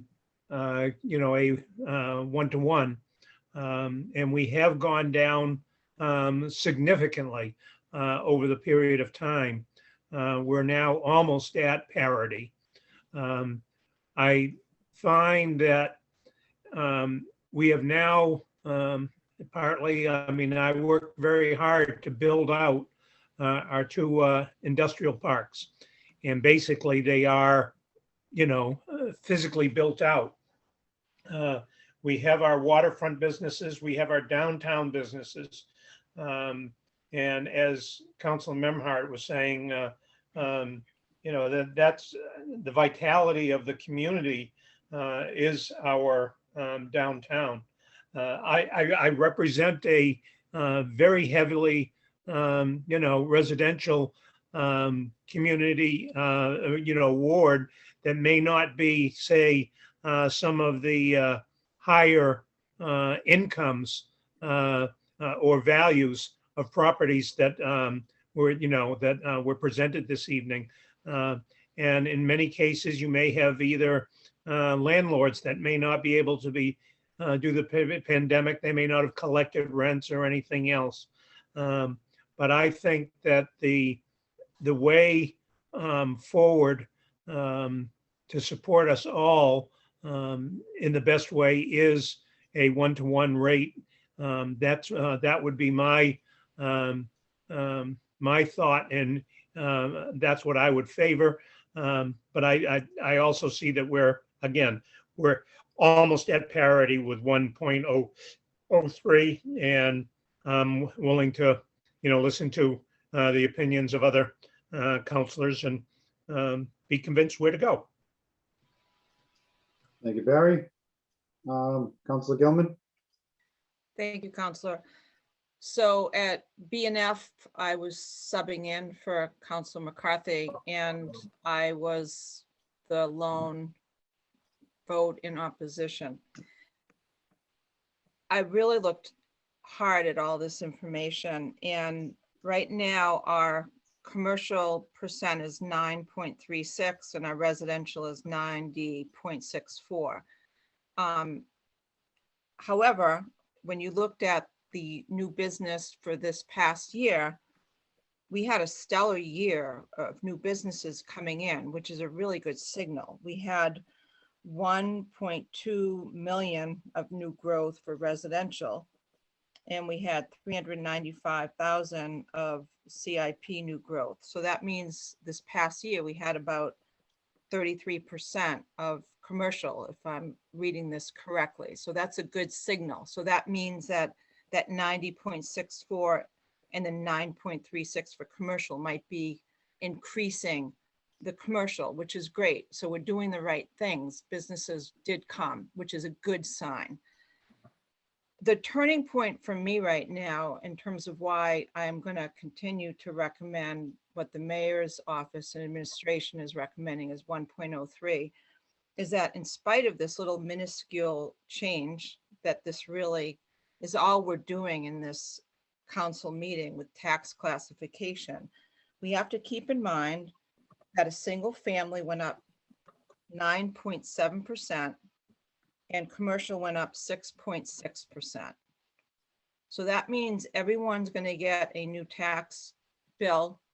And even though for people that are selling, they're delighted because it really went up. But for people that are living in their homes right now, this is a real burden. And they're going to feel it when they get their paycheck. So I'm going to stick with my recommendation to 1.03. I think we've had this in place since, I want to say, fiscal 18, we've been at 1.03. And then from fiscal 06 to fiscal 17, we were at 1.06. So we're getting there, but I just don't think this is the right year to get there. And like I said, I totally appreciate Ken Riel and Bob Gillis coming year after year and all the support from the chamber on coming and talking to us about this. But I'm going to stick with my recommendation to 1.03. So I won't be supporting this.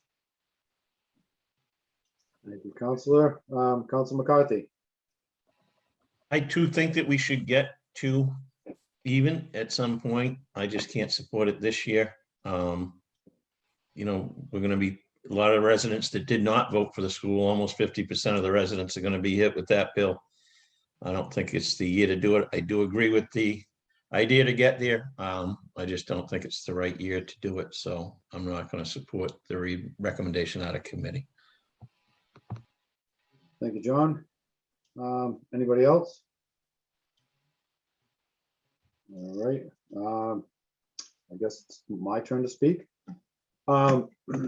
Jamie, Council O'Hara, I'm sorry. Thank you. I have to agree with a lot that has been said. It's been a brutal 2 years. Both residents, businesses have struggled.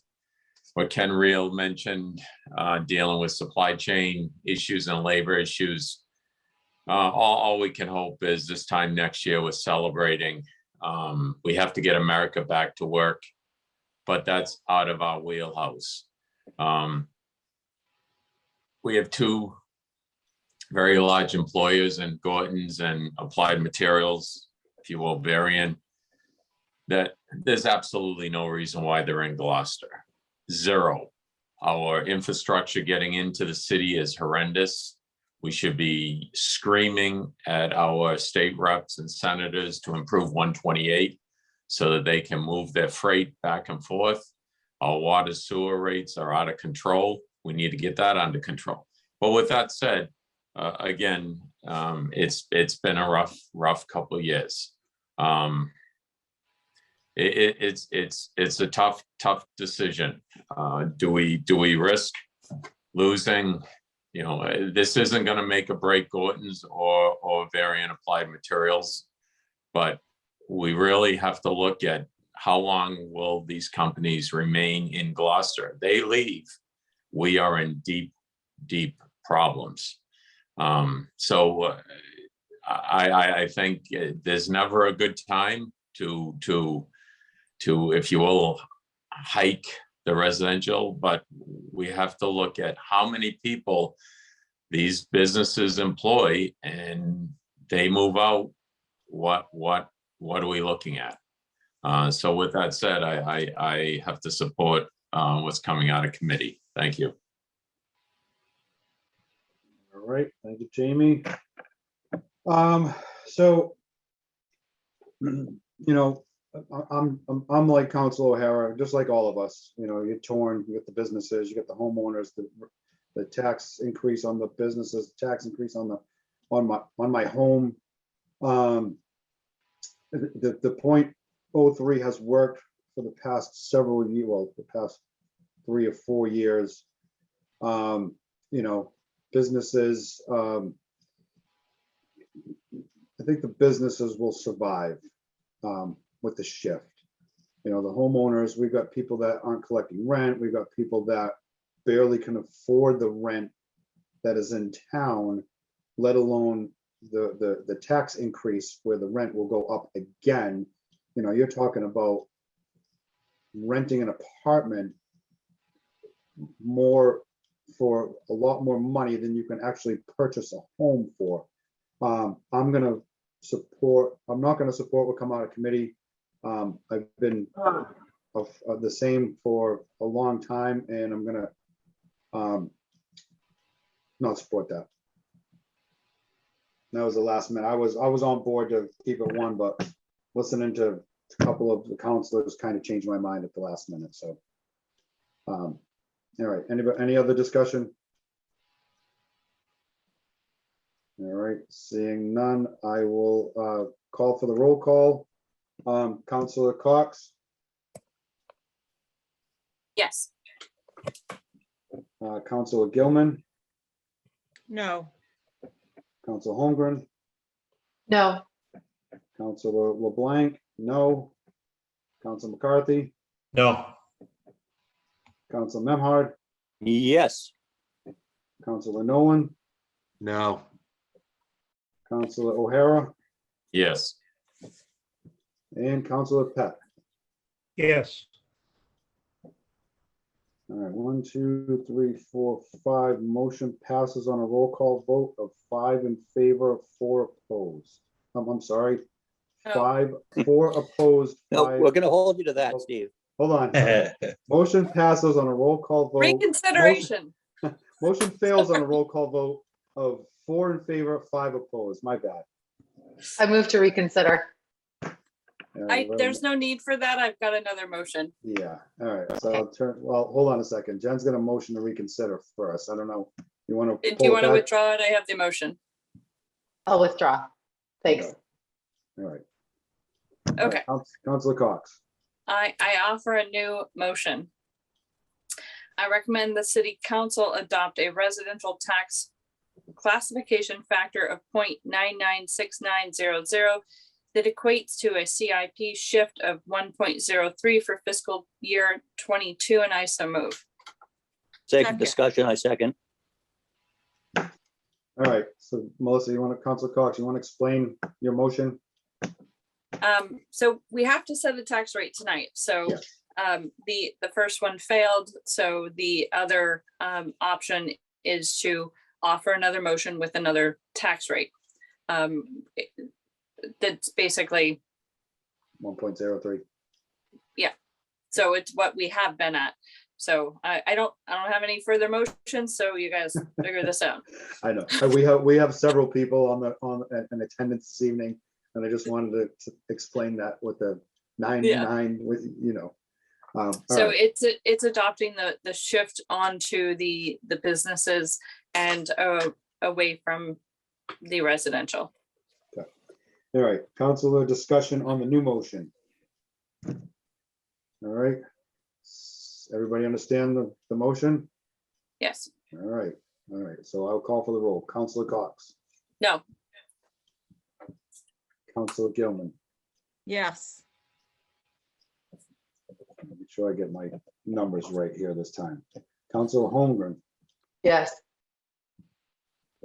Councilor LeBlanc, yes. Councilor McCarthy, Yes. Councilor Memhard, No.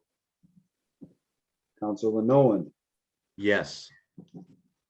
Councilor O'Hara, No. and Councilor Pat. No.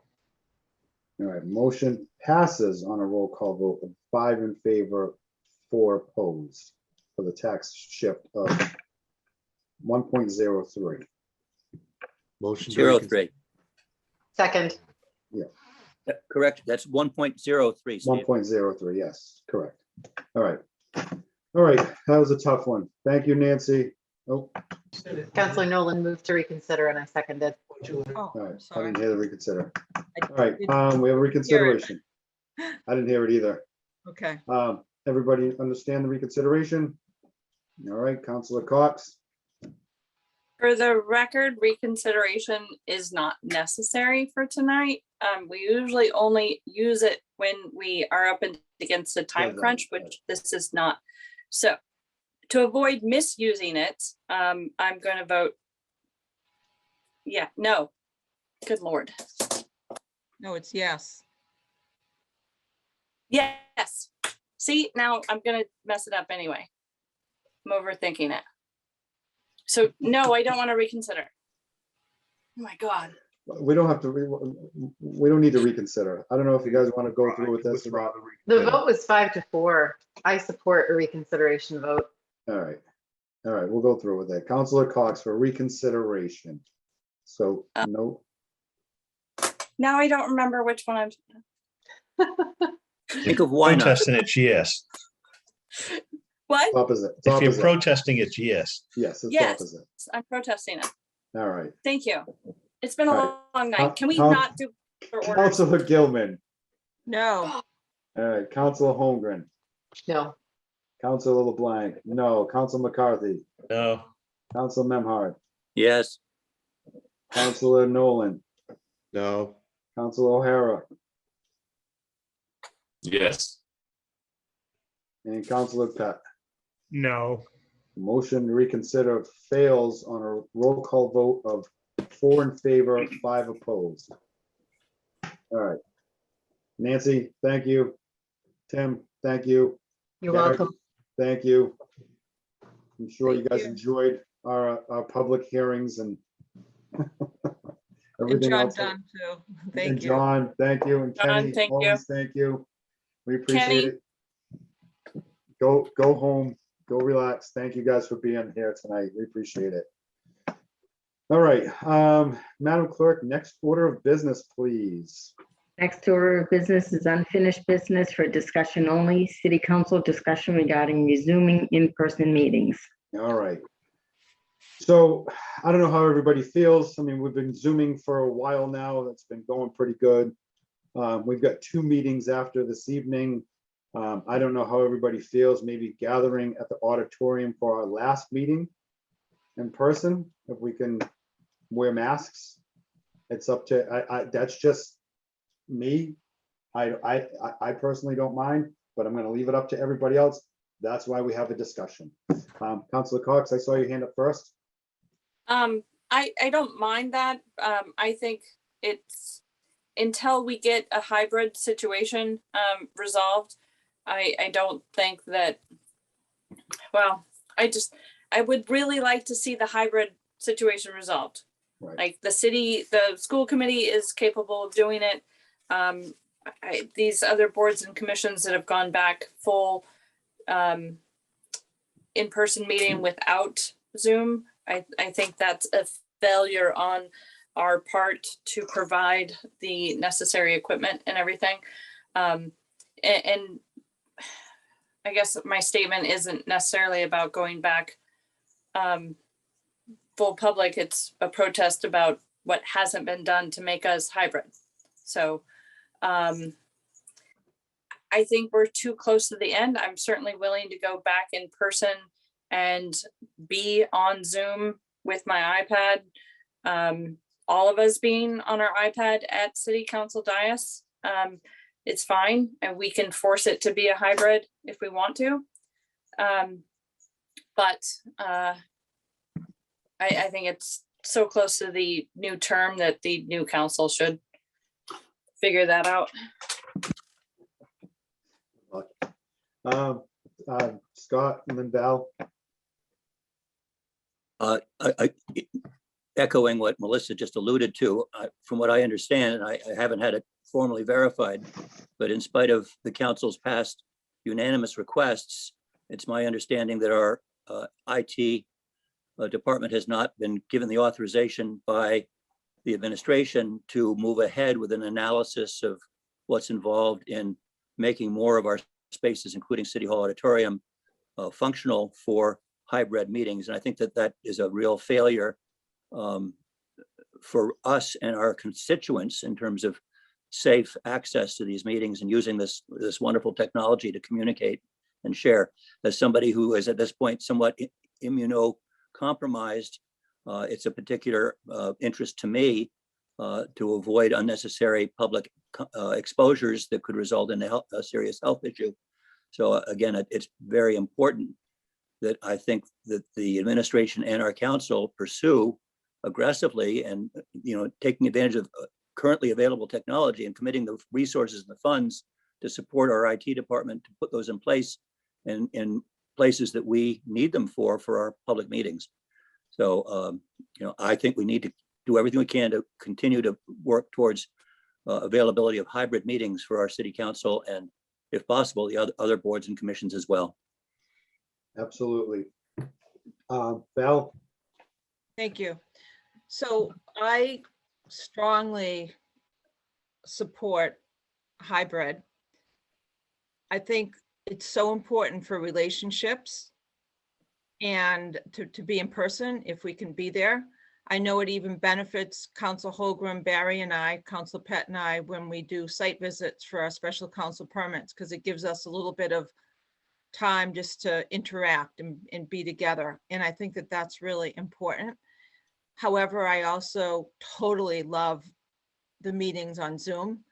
I think it's been a great enhancement for the public, for transparency, for us. I think if we were to lose that, it would be a shame. So we're so fixated on going back to City Hall. I don't know why we couldn't just do a modified version, to your point, Counselor, of a hybrid in the O'Malley Library or Gloucester High, where we can be seated about 6 feet away from each other and allow members of the public to go with specific seats available. And at the same time, have it broadcasted via Zoom. And that way, those of us who feel comfortable going and aren't immune compromised can go, and we can start it on January 1st, because I think we need to move forward with this. And I think a compromise is a great thing. And if City Hall clearly is going to cost $80,000 for all the audio changes we have to make, then let's just go to the next best thing, is one of our great libraries or schools where we can be separated a little bit more and have the hybrid model. So that's my recommendation. It'd have to be the high school. It's the only place set up for it, you know. And then I don't feel comfortable going to the high school for our last meeting, just because of the technicalities of doing everything and not knowing the landscape, and you know what I mean. So you know, for doing one meeting there would be a feat. That's my opinion. John? Yeah, you know, something, it kind of defeats the purpose of it if we're gonna go somewhere else. Right. Maybe we ought to take one last shot at asking the mayor to have Ryan see if he could temporarily set up a Zoom for our last meeting at Kairos. You know, so far, we haven't been able to get it done, but we're gonna have a new mayor soon, so I'm sure they'll get it done with the next council, but I would imagine Ryan would probably be able to set something temporarily up to do the last meeting if that's what everybody wanted to do. Hey, John, I think I could do it with a 50-foot HDMI cable, plugging it into the projector. I got this. I have You one in know, the basement. Little Bluetooth speaker and a 50-foot cable coming out of my computer to the big screen. I got this. $50. I could get the whole thing up and running, no problem. Jen, did you have a comment? No, sorry. John? It would be nice to be able to do a hybrid meet, and it'd be nice if we didn't have to worry about the pandemic either, and we could go back to normalcy. But there are some people we need to protect, and they also need to be protected from us. To say that we'll have our first meeting at the high school in January, I think is a little bit far-fetched, because we obviously have to ask permission to go to the high school too. Right. So it's not like we can order our meeting to go to the school building. We'd have to go to the school committee, and if not the superintendent for permission. It would be good if we could get something temporarily for us to have a last meeting together in a hybrid situation. But it'd also be even better if we could find a way of making it so we could just do it. And then all our boards and commissions and everything can be, you know, available to everybody. So I don't think it's a short-term thing that's going to fix it. It may be nice to see each other in the last meeting, but I definitely think we have to fix this for real. And I'm all for the hybrid meetings, but we do need them. Even when it's healthy and safe, I think the hybrid meetings are good for the community. Right. And So I actually do have a question. Yeah, and that's why I keep putting this back on the agenda for discussion, because it needs to be put out, it needs to be discussed, it needs to be figured out. We as a council are not putting it on the back burner and just saying, you know what, we're gonna Zoom forever. You know, hybrid's gonna be either way, and we're gonna have to figure out how to get there. Jen? Thank you. So Councillor Gilman, you mentioned $80,000. Where did you get that figure? That was from Ryan when he gave us an estimate of how much he thought the acoustics would cost to make Kairos hybrid technology savvy. So it is being worked on and it is being assessed. And when was that? Around budget time, I think. Okay. If I'm not mistaken. I thought it was about 4 months ago. Okay. I might be. It was longer than that. We talked about it during budget. Okay. So everything moves slowly in government, and this is no exception. We've had a lot of different priorities, and I don't like the implication that people aren't working on these things when they are. We can't just wave a magic wand. City Hall is an extremely old building. The acoustics are terrible, even on a good day. So I would really like it to be safe and practicable for us to have hybrid meetings. Hopefully that will work, but it's not just a matter of you can wave a magic wand and 2 or 3 or 4 months later, it can just happen. Well, but may I respond, Counselor? Go ahead. Yep, go ahead. Val. So that's why I was thinking of a compromise that wouldn't be so technology, a big, huge issue of wiring and everything. I thought just doing it in a school would get us to yes, and we can make that happen without so much work. And you know, because Kairos is very unique, and we know that there's a lot of issues required. That's why I thought that was a good way to move forward. So thank you. Thank you, Val. Anybody else for discussion? Barry? Yeah, just I may be the most computer illiterate here on the council, but I mean, if we were back in Kairos and we all had our laptops at our desks, can we do a Zoom, in-person hybrid model that way? We sure can. The only thing would be is if there was anybody in attendance that got up to speak at oral communications or got up for, I mean, I'm pretty sure our last meeting isn't going to be too heavy-handed. But if there was anybody else in the auditorium that wanted to couldn't get you up then to- put a laptop at the, speaker's podium as well? One of the just others I from just the turn my- office? I just And turn my then if laptop somebody around. wanted to speak, they could walk up and speak at the podium there. I just turn my laptop around. So say right now I'm on Zoom. Say there was somebody at the podium. Boom, there you go. You're at the podium. When they're done talking, turn it around back to myself. We could figure it out if we had to for last week, but that's no big deal. I'm just suggesting that, again, as this council comes to the end, it'd be nice for everyone to be able to be there, in person together. Hopefully with members of the administration and other city staff, even if it's just to say thank you for all your, your work and working with the council, whatever. It'd be nice if we were able to, get together physically. Right. All right. So what we can do, Val, go ahead.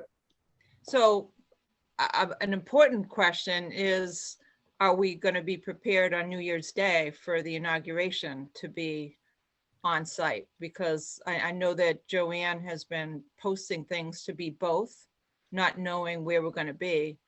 But we have an inauguration coming up on January 1st where we need to make a decision as well. Well, I don't think that would, I mean, we just had the election at City Hall, no problem. You know what I mean? So it'd be the same thing. I don't think it would be a virtual meeting or a hybrid meeting for people that wanted to be in attendance.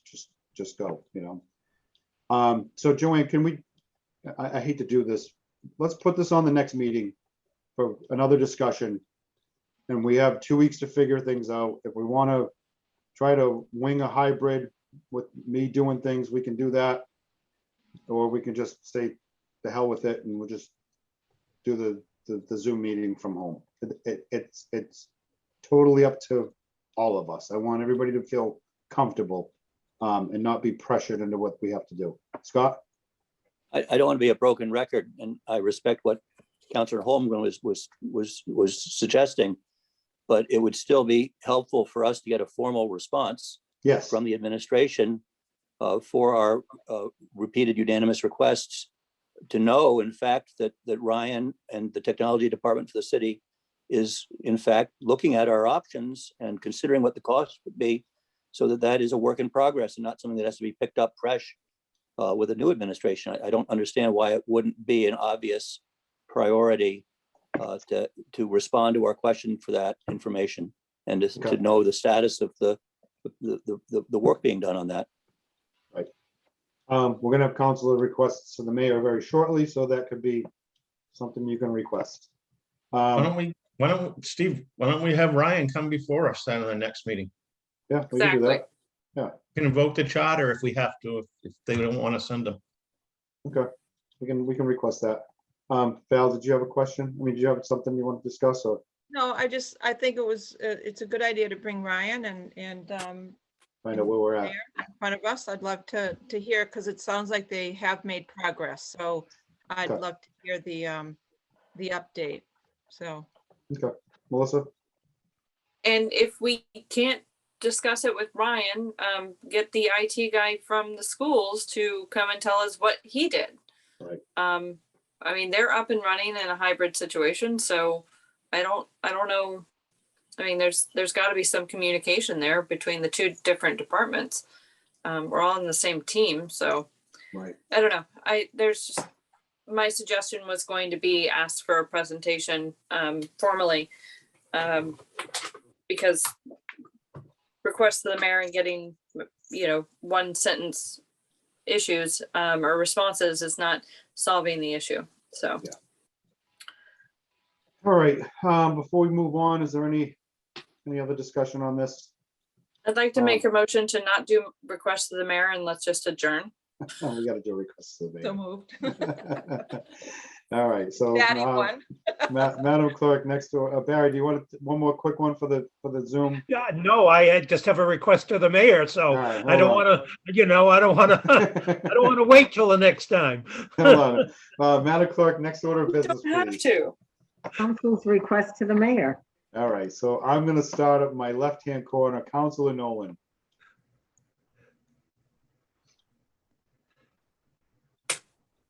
I have no request for the mayor tonight. I just want to thank the DPW for all the work they've done in the last week. Liberty, have a great night. Thank you, Sean. Councilor Pat.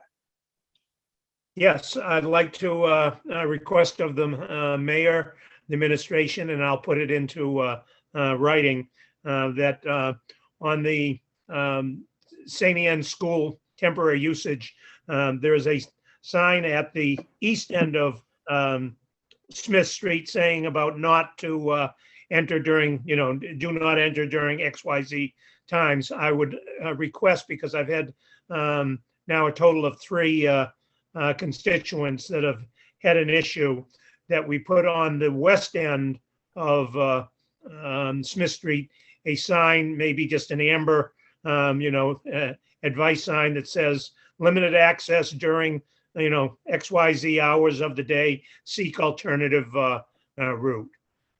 Simple sign, and I'll put that request in writing to the administration. All right, thank you, Barry. Councilor Cox. I don't have any. I will email the clerk's office with mine. All Thank right, you. Thank you, Melissa. Councilor Holmgren. No requests. I do want to let everybody know that on November 13th, Present Gloucester is opening up their pop-up shop at 13 Main Street, 1 p.m. for your local holiday shopping, or some of it anyway. There will be other events coming up too from different organizations, but this Saturday, November 13th, 13 Main Street, Present Gloucester. Thank you, Jen.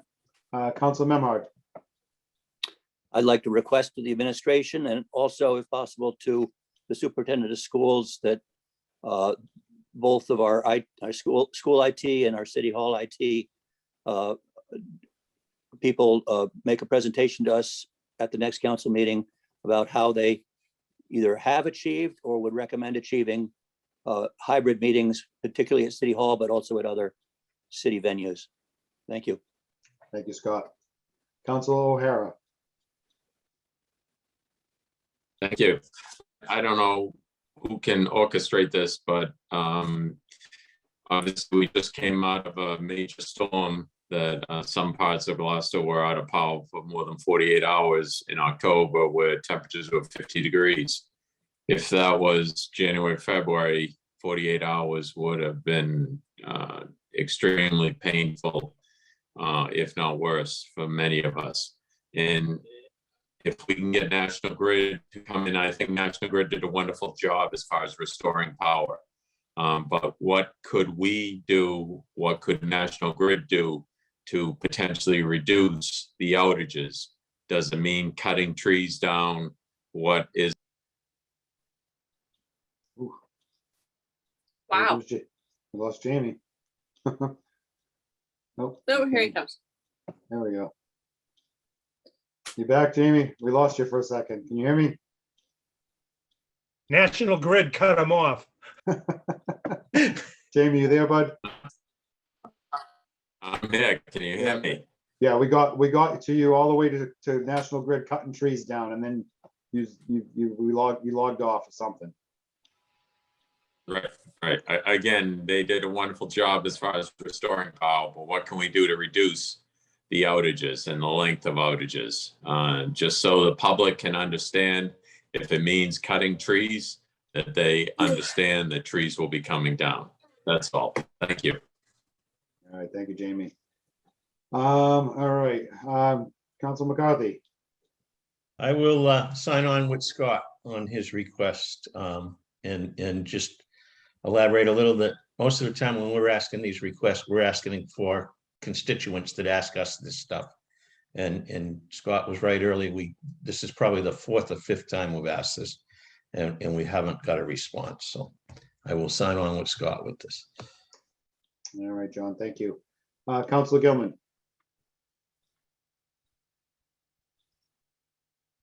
Oh, I don't know if Val's froze. She looks like she's paused. She's pondering. All right. And she's gone. She's gone. All right. I don't have any requests to the mayor. I'll jump on with Scott too. I'd like to see what the IT has for us. Not only for this council, but the future council coming in, the incoming council. Really need to get the ball rolling on this and try to figure out where we are with the hybrid. These meetings are great, but it would be nice for people that don't want to sit at home. They want to get out for a little while and go sit at the city council meeting. So I'd like to join that also and figure out where we're at. With that being said, if there's nothing else, Barry. Yeah, just real quickly, you'll see here that Councillor Cox made the front of the Rotary calendar this year, and she has two other pictures in there. And if anyone else would like to support Rotary, this wonderful calendar is available to support Rotary causes, and please get in touch with me one way or another. And we have plenty of copies. Congratulations to Councillor Cox. Thank you. All right, I will entertain a motion to adjourn. So moved. I just like to recognize Steve for running a good meeting, and fortunately, we didn't have all the technological challenges of outages that we did just 2 weeks ago. I know, that was a good one too. Thank goodness. We got through that though seamlessly. All right, so we have a motion. Melissa's made the motion to adjourn. Do we have a second? Second. All right, everybody second it. So Councilor Cox to adjourn. Yes. Councilor Gilman is not with us. Councilor Holmgren. Yes. Councilor LeBlanc. Yes. Councilor McCarthy. Yes. Councilor Memhard. Good night. Yes. Councilor Nolan. Absolutely, yes, thank you. Councilor O'Hara is not with us, and Councilor Pat. Yes, thank you all. Thank you. Good And night. Tracy, Tony, and Jason, thank you for joining the meeting this evening. I hope you guys enjoyed yourselves. And we're looking forward to meeting you in a few weeks, and we'll get a meeting together and we'll get you up and running. Thank you, guys. Joanne has a question. Joanne? Yeah, we can't hear you. Joanne, you're muted. I know. It's a long night. It's a long day. I think Councillor Gilman is on the attendee side. I just wanted to mention that because she has her hand raised. All right, we just adjourned, but. Good night, Val. Yeah, if she wants to, if she's got anything to the mayor. Put it tell in her to, writing. put it in writing. Good night, everyone. Okay, Night. good night.